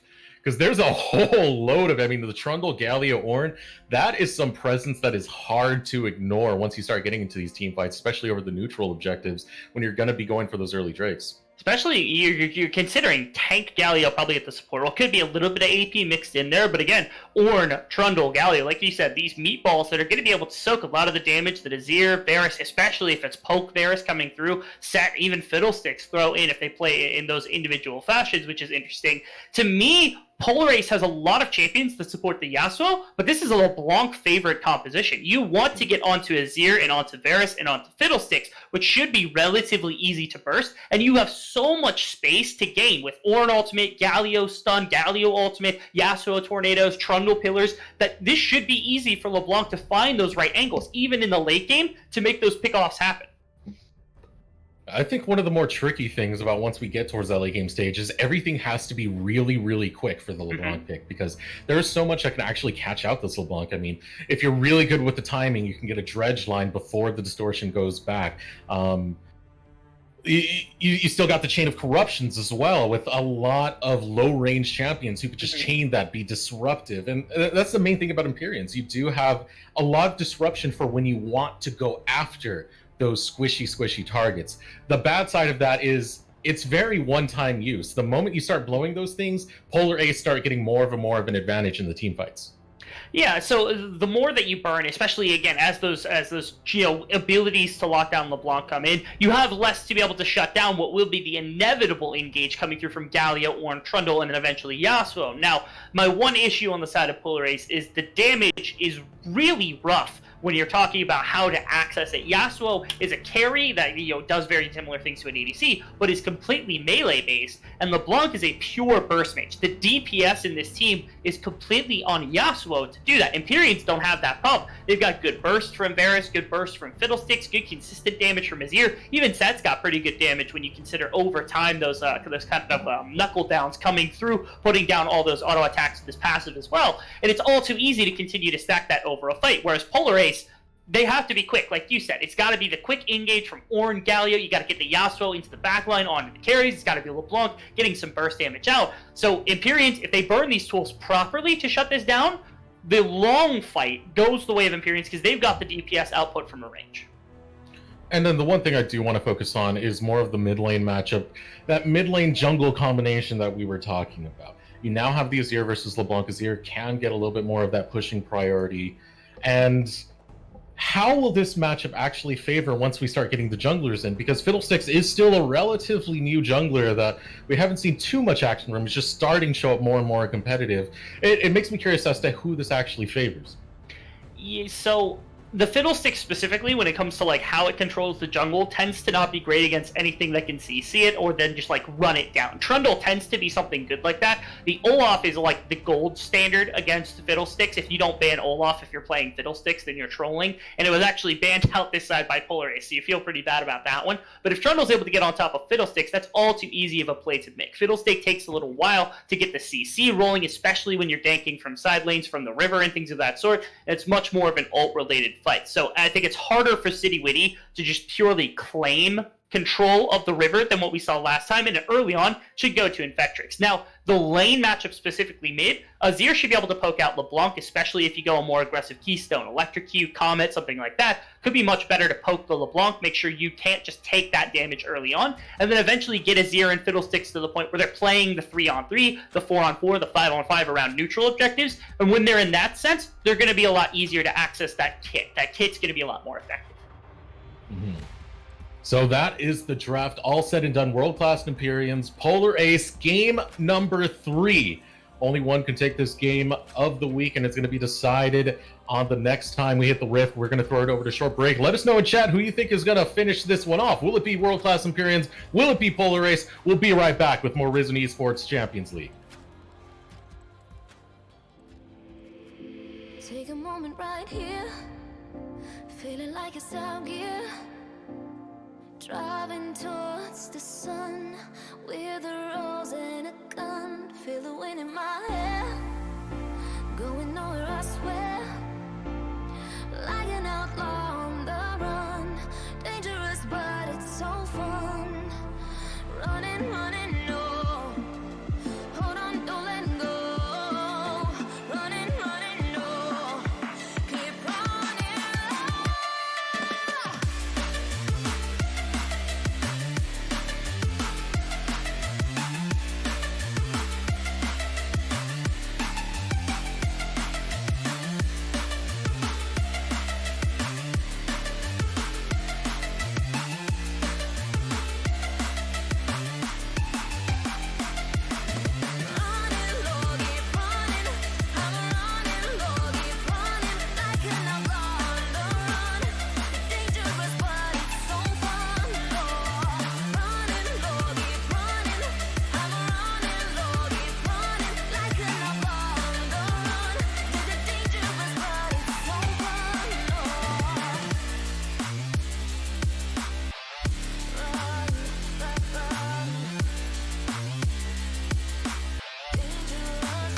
Told my boss that I'm done.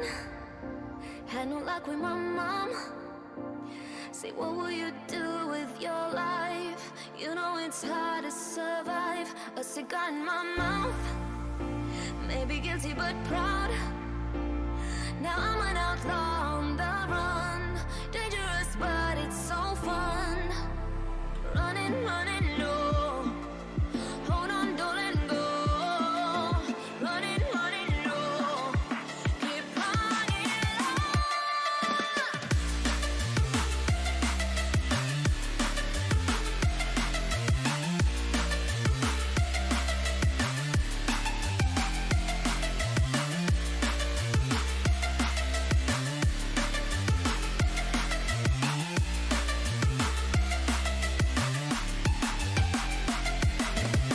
Running low, keep running. I'm running low, keep running. Like an outlaw on the run. Dangerous but it's so fun. Running low, keep running. I'm running low, keep running. Like an outlaw on the run. Dangerous but Welcome back to Risen Esports Champions League, world-class Empyreans versus Polar Ace. We're at game number 3, Rebel. Game number 3, the defining game. Both of these drafts have been pretty heated, but only one team can come out as the victor. Yeah, and both of them, honestly, the way we've seen the entire series, definitely deserve it. They've been demonstrous in the way that they've taken pretty much every game, both wins being superly heavily favored towards one side. Now, this is a little interesting. Does Speedo get baited into the fight? He's still going for it. He's actually taking the fight to them, but flashing over the wall. It's going to be a flash for flash to hero for Speedo, and I'd say it's a little bit more worth it over to 2 hero. Definitely, at least in consideration, just because, again, Julian flashes in for that one, doesn't need the flash super early with the Justice Punch, and burns the flash from Speedo, which means that, again, the Ornn isn't under as much threat, and it's much easier to gank him. If you're the Trundle, you throw the pillar behind him, he isn't that ridiculously mobile, has no innate mobility to avoid the pillar, so very easily to get up to the top side. Really well played to start with, forcing that summoner out from Julian, or from Speedo here. Yeah, shades of game number 2. Just burning flashes early, getting that early aggression going, but this is how these two teams play. It's aggression. Empyreans, Polar Ace, if they're able to get their footing early on around the 10-minute, 14-minute mark, that's when things start to go crazy. So we should be watching closely how this early game plays out. Now, I'm actually a little intrigued about this because Cityweed decided to start with no potions whatsoever, which I don't think is ridiculous given how much sustain the Fiddlesticks is going to have, but starts with only the 1 control word instead of 2 control words, has it in the Tri-Brush at the top, and they know it's there, I think, so not sure if that's just going to go over to the other team, but again, that early vision really important here to make sure that Cityweed can stay in his jungle and uncontested from Infectrix early on. So far, the game going much slower than we're actually normally used to seeing this. Like, it's usually a jungle invade going on, mid shenanigans. And it's a little bit of a testament to the type of junglers we see going now, the Trundle versus Fiddlesticks matchup. It's not one that's going to be as high tempo in the early game.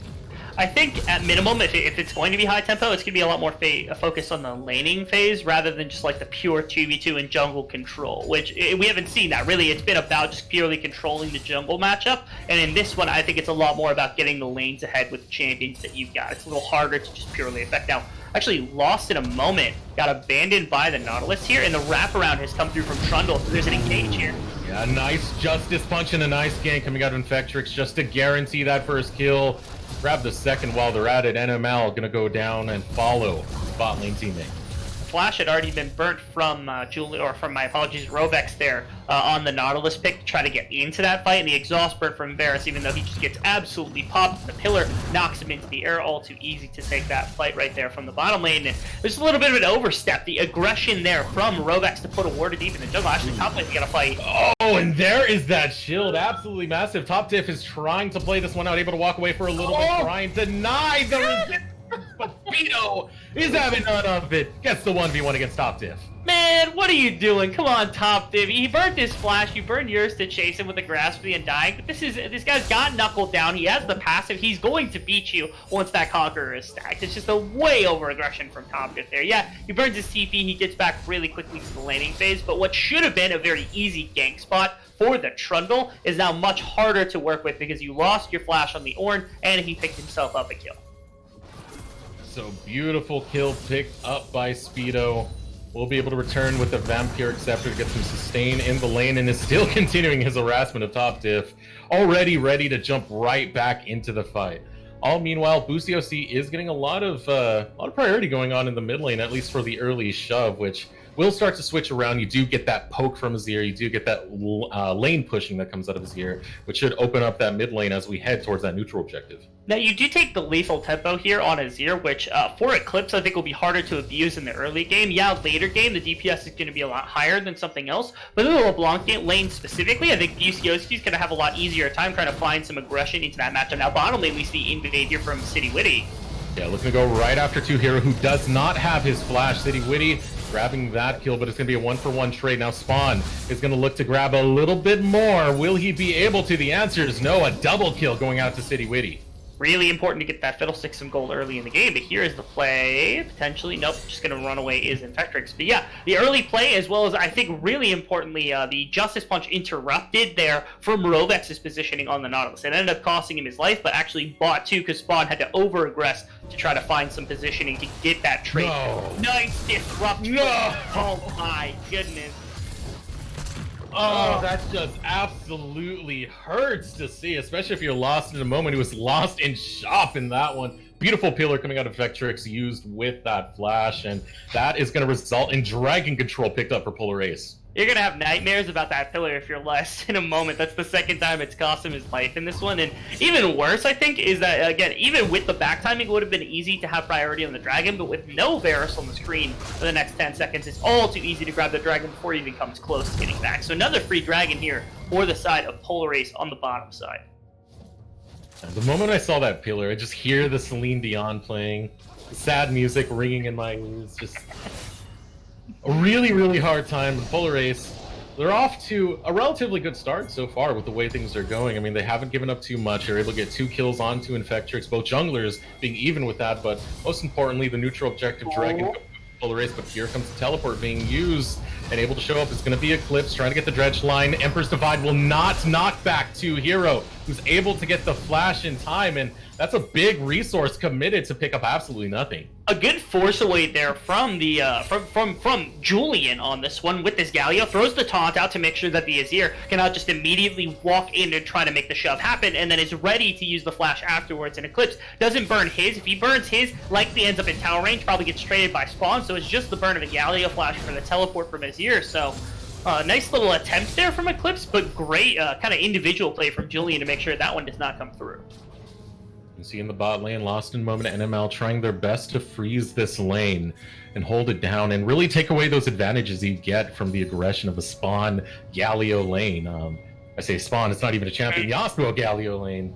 When you got that long lane to run away from that combo, it can be so disheartening, so hard to get away from. It is. It's insanely difficult, and thankfully hasn't had to worry about it too much. Now, my biggest problem with what they're doing, while I do enjoy the freeze coming out from Lost, because again, it gets you good CS, you see what they're doing right now, is they're walking towards this Rift Herald. It is Spawn and it's Julian heading towards that, knowing that they can take the early fight, especially with a combination of the Yasuo and the Gragas having some early strength, and they should be able to grab this one relatively free of charge, outside of maybe a fight that would come through from City Witty with his ultimate. Actually gets warded out on his own blue buff, so they're going to spot him, they're going to invade for him as well, so City Witty going to get pushed out. The bottom lane just now backing as well. Nice silence coming in. The knock will go through, but under the tower, Spawn won't take the last breath. It's going to be free to grab this blue buff, and possibly Shelly right after, because there's been no response to come out of Empyreans when it comes to holding control over this neutral. Even worse, the bottom lane stays where they're at. Lost in a Moment and Robex stay in this bottom lane to try to push up the tower, get some plates off or something, but there's Ornn. Here's the play from Hero. Going after 2Hero, but not able to catch him instead. Speed might have gone too far forward. Will drop. Now City is all by his lonesome. Busio C will be able to grab the kill, and now Shelly, along with 2 kills, goes over to Polar Ace. I think the attempt there from the side of Empyreans here is to try to make a play happen into an individual member, and so they try to pick off Julian here on this Galio pick, but they don't have the damage for it with Aftershock up, and then they just get completely caught out in the overextension. Speedo and City Witty don't have the damage to burst down the Galio, and there's way too many members on that side of the map to actually get anything done. So the Rift Herald going to to go very freely over, as well as a couple of top lane plates here, which again, no response on the bottom side because the Ornn rotation had come through a lot faster. Right now, Polar Ace is just way faster on this map right now than anything that could be coming out from Empyreans. Yeah, and even though Lost in the Moment is getting a lot of time to free farm, actually got to hold that thought. Spawn taking a lot of damage from Speedo all meanwhile. Even though Lost in the Moment gets a lot of time to free farm, that's all time Spawn's using to grab plates, to grab kills, and to grab a little bit of farm on the way as well. So he is starting to cash in on that gold, having a 600 gold advantage against Lost in the Moment. Yeah, the 2 kills helping him out with that wallet as well over top of his opposition. I do appreciate right now that Lost in the Moment, instead of going for what would be the lethality build, where yeah, you're going to be able to put some pressure down, you got some good damage and execute later in the game, the consistent DPS and really the on-hit build to be able to get through tanks a lot faster is much more valuable, I think, in this game. But again, it does slow down your early pacing. If you go Umbral Glaive first item, you can pretty much tank half of anyone's health bar for the first 15 minutes of the game, 20 minutes of the game, anything that you want. But with this build, it's a lot slower. The Blade of the Rune King, the first attack speed item's gonna have to come out, and then from there you gotta work front to back in a team fight. Again, giving a lot more reason for this LeBlanc to have importance and this Yasuo to have importance if they get to this backline. They've been shining so far. You got to kill on Boosie OC. You got 2 onto Spawn, and a neutral objective coming up quite soon. Cloud Drake, 25 seconds. Already starting to stack up. City Witty headed towards the spot side, as well as Eclipse. We're looking for a fight on our hands. We are trying to contest for this dragon here. It's only going to be 15 seconds out. It's a Cloud Drake, which normally you wouldn't see teams fighting over for the most part. I think in this one, you have to pay attention. Level 6 is completed for the bottom lane. Only level 5 right now for Rovex. So if they get this, the ultimates are going to be there. Chain of Corruption gets denied by the wind wall. NML taking a lot of free damage by his lonesome, but here comes the Crow Storm. Hero's entrance looking to find the knockup, but MNL will deny it thanks to going golden. Steel will fall to Infectress. Lost in the Moment gets knocked up to Hero, trying to hold the line, wants to lock down the members that he can find, but Speedo returns the favor, a massive haymaker. And here comes City Witty. Suddenly, this is turned on its head. Eclipse showing up to the fight as well. Boosie OC now on the run. Speedo gonna look to chase this one out. Boosie OC should be able to get away. It is a LeBlanc after all. There comes the distortion. The site is going to be that dragon. What was that healing? City when he was sitting at like 200 health and was immediately back to full with that W. That was absolutely unreal coming out from him. And even his top laner there, Speedo, entered that fight, actually face-breakered multiple members away to make sure that that W was not going to get interrupted and that the full duration of that drain was going to come through. It looked really good at the start. They got pickoffs initially into the likes of the of both the into the Varus and into the other bot laner in Julian. Or my apologies, it was actually top diff, my bad. It was that top diff that went down. But again, the follow-up coming through from Eclipse here and coming in from City Witty with that massive ult over the wall was all that they needed to win the fight and get this dragon. So Empyreans strike back in the game. They do have some team fight prowess that Fiddles, that Azir, they work wonders once we start getting towards that phase. But look at this, Polar Ace headed back towards the bottom. They see Spawn knockup going on to Lost. Lost is able to back up, looking to find the taunt. Hero will not be able to grab it flash for flash over on the supports. Julian has had no luck with his flashes in this game. I think he's flashed 3 times. First one went on to Set, ended up meaning nothing because Set got a solo kill without it anyway. Bottom lane, he had to use it to away from a gank defensively, and right there also burns it, gets Rovex's flash, but again, the Galio is a lot harder to get into a fight.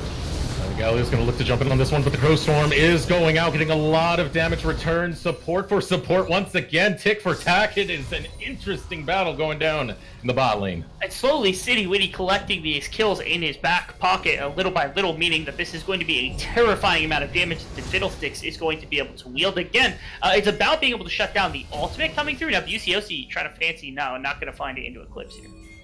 You got to be careful if you're Eclipse, though. There's a lot of damage can come out from a LeBlanc, and with Spawn waiting around the wings, trying to survive, the root goes out. Spawn grabs the kill, gets the shutdown. Now NML just there for looks, only wants to defend the mid lane tower as Shally collides into it, collecting some of those plates, but overall a good play coming out of Polar Ace. Yeah, nice extension again. BCOC finding one of these carries, making sure able to press that advantage as LeBlanc early on. Has the completed loons. Once the sword shoes come through, can really start to put burst damage down, especially before the Wit's End gets done on Varus. Either one of them, the Azir or the Varus, will be prime targets here for the ultimate, for the burst damage coming through from BCOC. Now still looking to try and shove in this wave. Speedo over on this top side. He has been doing quite decently over in this top lane. I mean, he still has a gold lead, has that Blade of the Rune King to go into the Ornn matchup, so it's not a bad place to focus, and that's why City Witty's already hit it up there. Yeah, I don't know how much further they can press this advantage. Speedo, I think if he has, you know, at least a little bit of more damage, if you got the Black Cleaver coming through, that would be the best point that he can stop in this side lane. Here's the ult from the tower. Showstopper, Crow Storm, and with the 1-2 punch, you get exactly what you want, and that is the kill on the top diff with the tower cashed in as well. 450 into the pocket of Speedo. All too easy there to make that play happen. Nice dive. City Witty ends up tanking first. I don't know how that happened because it looked like Speedo very easily was going to tank that one to start with. But City Witty just walks out from under tower, gets the kill, and first, or tower going now in the pocket. It's actually first tower. Okay, I was right about that, going over to the side of Speedo. So now it's City Witty. Once again, took him a little further than, or took him a little longer than in game number 1, but certainly getting that advantage in the jungle slowly as this fiddlesticks. Top tower for bottom tower. Polar Ace going to claim one over on this bot side. Now just cleaning out the rest of the minions, having a lot of power over this bot side jungle. Definitely going to be a good time to try and ward it up. You got a minute 30 before the Mountain Drake spawns, so this would get you some of that neutral Drake control. Or you could just outright dive lost, not giving a damn about anything. Caution to the wind. Another kill picked up by Polar Ace, setting them up in prime position to get more control for this Drake.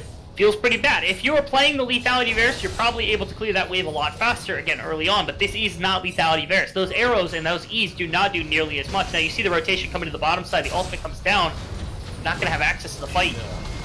I'm not sure what NML was going for here. He just falls all by his lonesome. He did have the backup of Speedo, but that was completely denied in that last bit.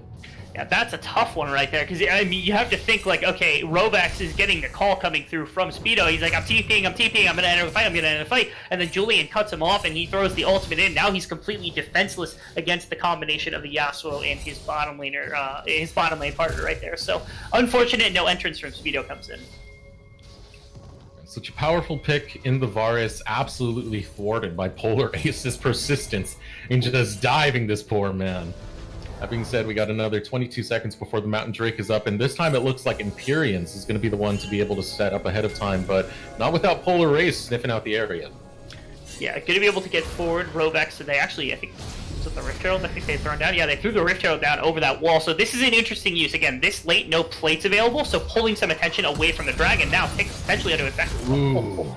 A great pick to grab, too. That's the jungle. That means no smite contention.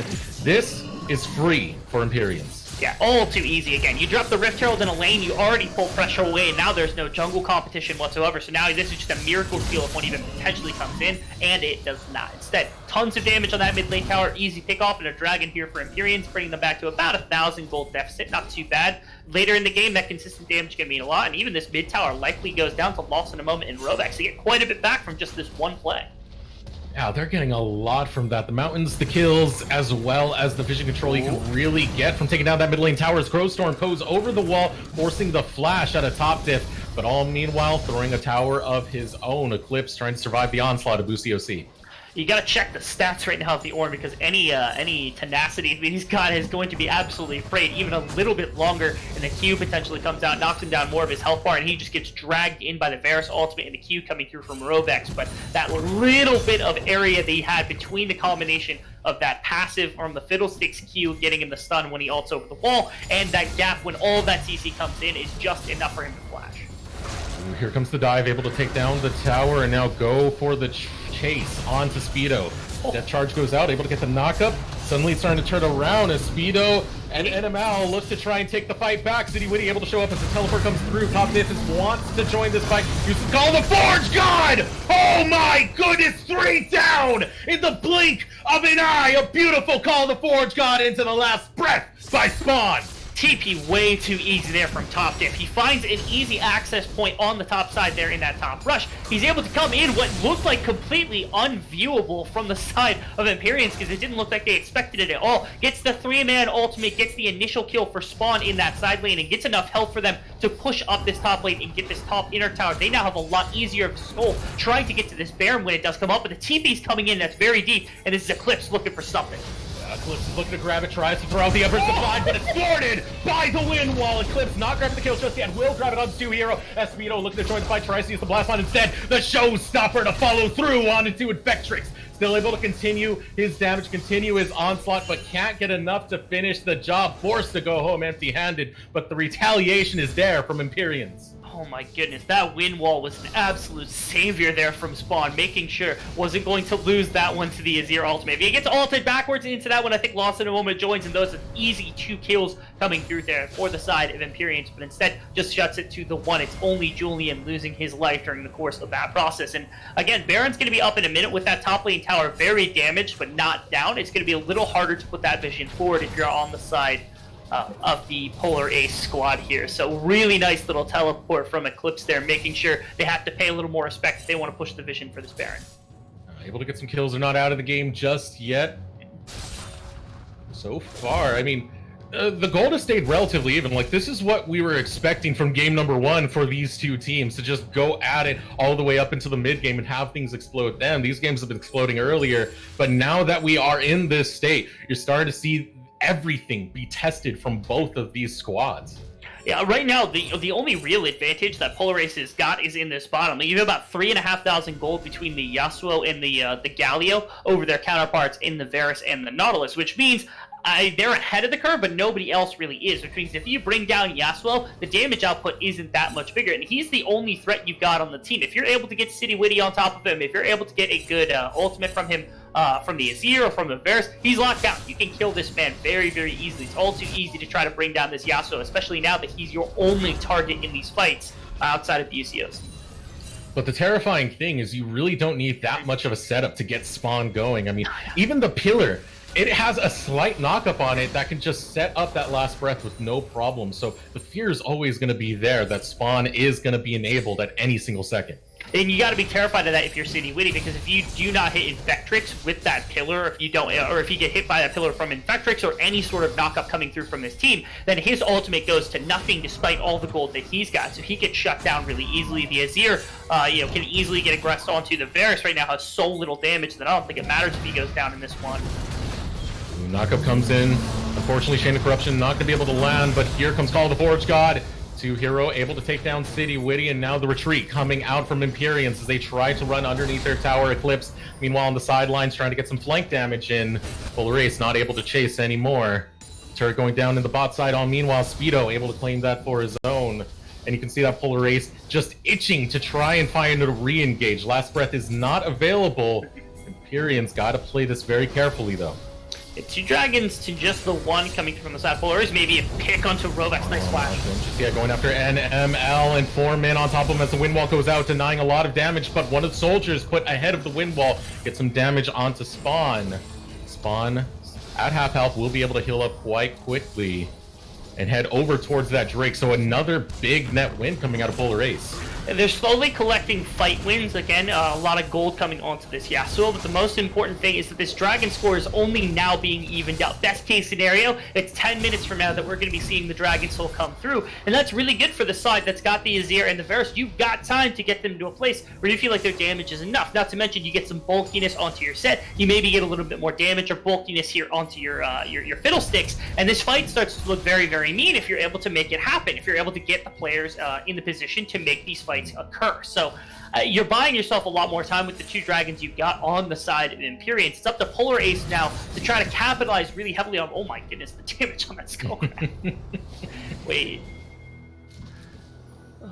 what's going on? I don't know what that was, because I saw the E, I think, came out, and then the fear. I know it does bonus damage if you're feared, and it must have just done ridiculous damage. I think it did like 1,700 damage or something to that poor Scuttlecrab, despite being only level 1. So City Witty's got the damage. There's no doubt about that.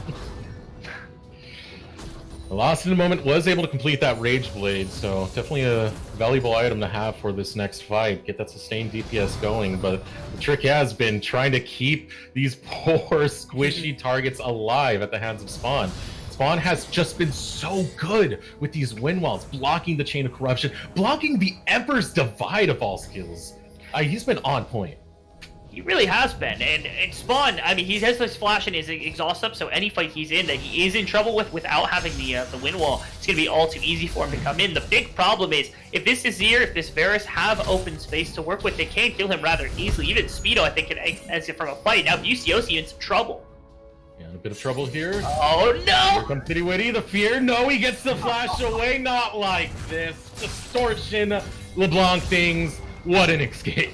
Feels rather bad. Even worse now, you have also committed both your top laner further into this lane, but you have very easy priority on the Baron buff here. With Spawn being so strong, it's very, very simple to have that one come through. Now, my question is, City Witty, can he sneak in here and try to get an ult over the wall? Because that would be a huge entrance to the fight. Teleport from set. They know the collapse is going to be coming here. They're just waiting for it.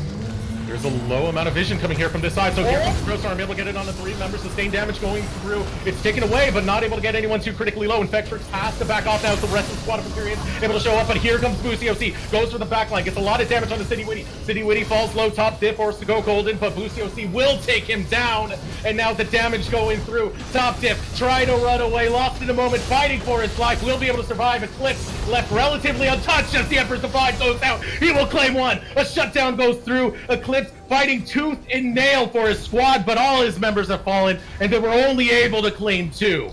The fight actually looked really positive from Empyreans in the middle. The initial engagement that came through from City Witty was piss poor, to say the least. He got one target on the backside, trying to get Infectrix to make sure they couldn't turn for the Baron, but it doesn't mean anything. First thing, 2 tanky of a trundle. Second, you've got AoE damage and massive fear. Be patient with your positioning on this Fiddlesticks to try to take advantage. They were pushing up into a gap, try to get to that gap as best as possible. And then the fight afterwards was really reliable. Eclipse had targets consistently switched on him, so he wasn't able to get kills. But if one person stayed a little too long there, I think Eclipse's damage would have started to kind of peak and really do what he needed to win in that fight, as well as Lost in a Moment, who ended up going down. But so far, that was actually very impressive from the side of Empyreans, despite the clear win from Polaris.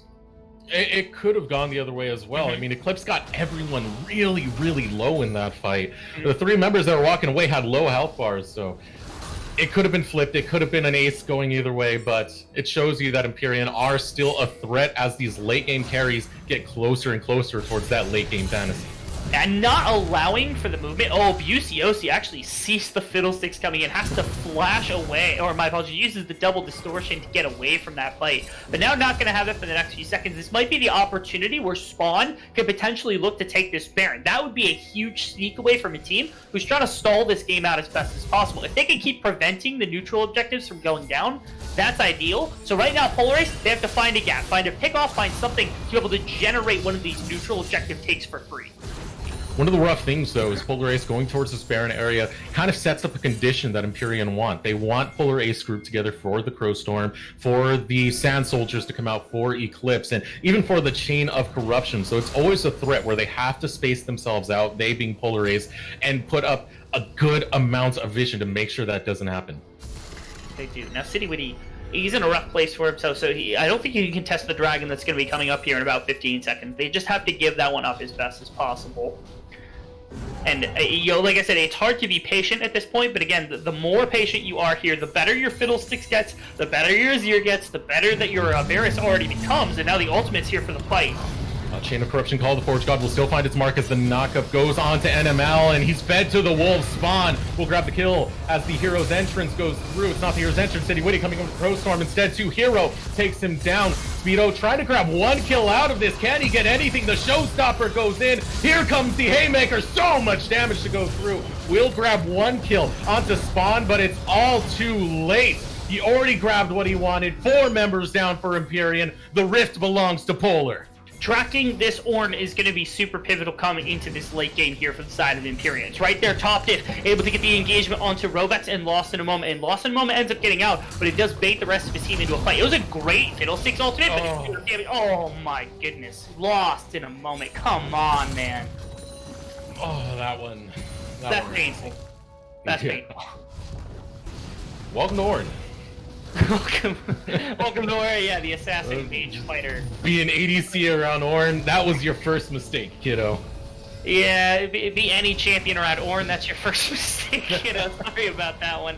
And even worse is like the Ornn, despite doing that damage, having the engage that's going to cause these fights, having the tankiness at the front line. Look at the Ornn items going to be coming through. You've got IE on a Yasuo. You've got Rabadon's Death Crown on BOC that's going to come in right here. Unless it's Luden's Pulse. Okay, good. They know to switch the items because Death Crown is far better than the Luden's Pulse would be in an upgraded item. Like, this is such a ridiculously strong team at the moment. It's going to take a lot more scaling for the side of Empyreans to get close to what they've got in the tank right now.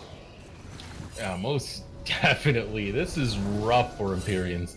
They have no way to really fight this anymore. I mean, they try and get their ideal conditions, but Polar Ace are very, very quick to respond to any move, to any member that's out of position for Empyreans. And they don't care if it's a tank, they don't care if it's a squishy. As long as they get a mana advantage, they feel confident controlling the Rift. And even though the scaling is coming online for Empyreans very slowly, you still got that time bomb that is working now in favor of Polar Ace, being that Dragon Soul. You gotta try to generate from the side of Empyreans some sort of front-to-back fight, because that's the best-case scenario for a Darius, for an Azir, and even for City Witty to be able to try to belt to the back line or something along those lines, get set involved. But the problem is, Spawn, when you get to knock up from Ornn or Galio or anybody else that's in the fight, whenever any of that forward pressure comes through, the combination of Spawn and BUCOC have been capitalizing on it perfectly, and the AoE or the front-to-back team fight just does not exist right now from the side of Polar Ace. They're too good at preventing that from happening. Now BUCOC or something. Yeah, trying to catch up BUCOC, but here comes Call of the Forge God. NML looking to put in the depth charge. BUCOC will find one straggler. City Witty dropped, and there goes the Baron in favor of Polar Ace. Too many members, too far deep for Empyrean as the showstopper goes out. Here comes the damage for BUCOC. He's able to grab the double kill, but Eclipse is putting those Sand Soldiers to work. Able to get a lot of DPS, but he's shut down! Quadra kill picked up by BUCOC. Polar Ace, the Rift is filling the winter. All too easy there.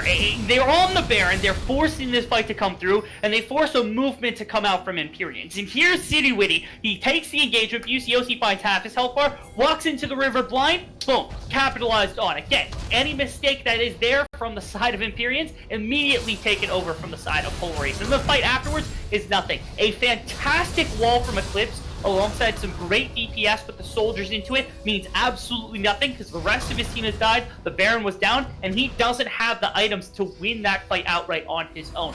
Really, really big tragedy, and now a 10,000 gold lead for Polar Ace means that this game is firmly in their control. Such a tragedy because it was so ideal for Azir. You had the wall up, there was no one who could stop you, BUCOC. Oh, he's on that side of the wall, my bad. It's over. Not much you can. And again, BUCOC has not had like the most loud game in terms of what he's been doing, but certainly had effective games. 7 kills, 9 assists on the LeBlanc. Really, really high AP at this point with the Rabadon's Death Crown. And as you saw, I mean, half the health bar with a single combo onto City Witty. You saw full combos onto the likes of City Witty and Eclipse that brought them down to no health. Lost in the moment. I think got chunked at the end of the game. Like, this LeBlanc is doing the work necessary. If they're playing front to back, and they're able to find it like we saw with that Azir wall, who is it that comes in as the hero? It's BUCOC on the LeBlanc. That's to say that Spawn doesn't get an amazing ultimate, which you didn't quite find in that last fight, but you already know that there's 2 carries on this team capable of winning the fights. And here's what we were talking about earlier. If they see someone, they don't care if you're a tank, they don't care if you're a squishy, they will try and catch you out. Another knockup going on to Lost. The chase is here, NML. What can you do? Spawn chops him down, lost in a moment, all by his lonesome. Actually has the back of City Witty. Is even that gonna be enough? He's still able to get a lot of back and a lot of DPS. He's gonna be able to turn this one around. We'll get the shutdown kill, but Eclipse is now fed to the wolves as 2 hero will take him down. BUCOC gives him a goodbye gift. Legendary is BUCOC, and that is your entire bot side of the Rift dead. City Witty remains only to follow his teammates, be the glorious jungler he's meant to be. And now this is the rest of the Rift, just said and done. This game coming to a close. Polar Ace, absolute domination in games number 2 and 3 show why they're a force to be reckoned with. 32 minutes of the game, they take this series 2-1. Polar Ace. In the recent weeks, like, Empyreans have come out with these massive wins. over very impressive teams. And you have to give them a lot of credit for that. They come into this one, dominate game number one with just gorgeous play from City Witty, and I think City Witty got really on top of it, was really, really well played. Polar Ace to come back and sweep both games in such dominating fashion just shows how competitive the league can be. The Scouting Ground Surrogate, Risen Esports, any of it can be from top to bottom. These aren't considered the best of the best teams, but we just got a fantastic series from two teams that have been surging lately. Yeah, absolutely. I mean, Empyreans, even though they lost, they had a great game number one. It was a very competitive game number three. And it's kind of been the trend of this specific division. The very, very close games going on in division number three between XD, Gerb Nation, Wildcard Gaming, World Class, Empyreans, Polar Race. They're all great teams that are being very competitive with each other. That they are. Not only within the region, but again, throughout all of Scouting Ground Circuit, inside of Risen. Taking games like this is important for Empyreans. I think they fall to the bottom or close to the bottom of their group with just this loss alone, and Polar Ace climbs to the top with it, which is super important coming into the later stages of these few weeks. We only got 2 weeks left of the regular season, then we're into the playoffs for those Scouting Ground Series points, and like I said, Empyreans has been playing like a team that could contend at minimum with the top of the top teams, but a loss like this just is kind of a reminder to them. You got to put the work in. You got to keep grinding. You cannot just relax once you started dominating, because there are other teams that are going to come in and try to do the same thing. Yeah. But overall, hats off to Polar Race. They were able to regroup after that game number one. They didn't let the moral get to them, and they did take this series, you know, as you said, progressing them over towards the top of the division, being 3-1 now. It's a great place to be when playoffs is this close. Yeah, it's spectacular play pretty much across the board. I thought Top Diff had 3 phenomenal games. I thought BUCOC, not on the Tank Fiddle. Even the Tank Fiddle 6 wasn't terrible, but unfortunately just got bullied very early by City Witty. But the second 2 games, I don't even know that he had a death in either of the second 2 games because of just how well he played. And then Spawn and Julian actually looked really good in the bottom side. I think Infectrix is still getting his footing on this team, but these lanes are looking very strong individually and as individual players. And I think that's something that Polar Race can kind of they can lean on coming into the the later stages of the Scouting Grounds and into the playoffs. To try and head towards those golden days of Polar Race. Picking up wins like this, definitely huge for them. But that's going to do it here for the cast here at Risen Esports. We want to thank you guys for joining us. My name is Eric Desworks Patron, followed by my co-caster, Dean Rebel Fox Merrick. This is where you say goodbye. Say one more. I say goodbye. Throw it in. All right. Happy Father's Day, everybody. It's been a great day. Yeah, there we go. Yeah. Happy Father's Day to Rebel's dad if he's still watching. Of course, a big shout out to Rando Joe for streaming this. He's always a hero and always puts on good quality stuff. So we'll see you guys next time. Be sure to tune in for more Risen Esports Champions League. Take a moment right here, feeling like it's out gear, driving towards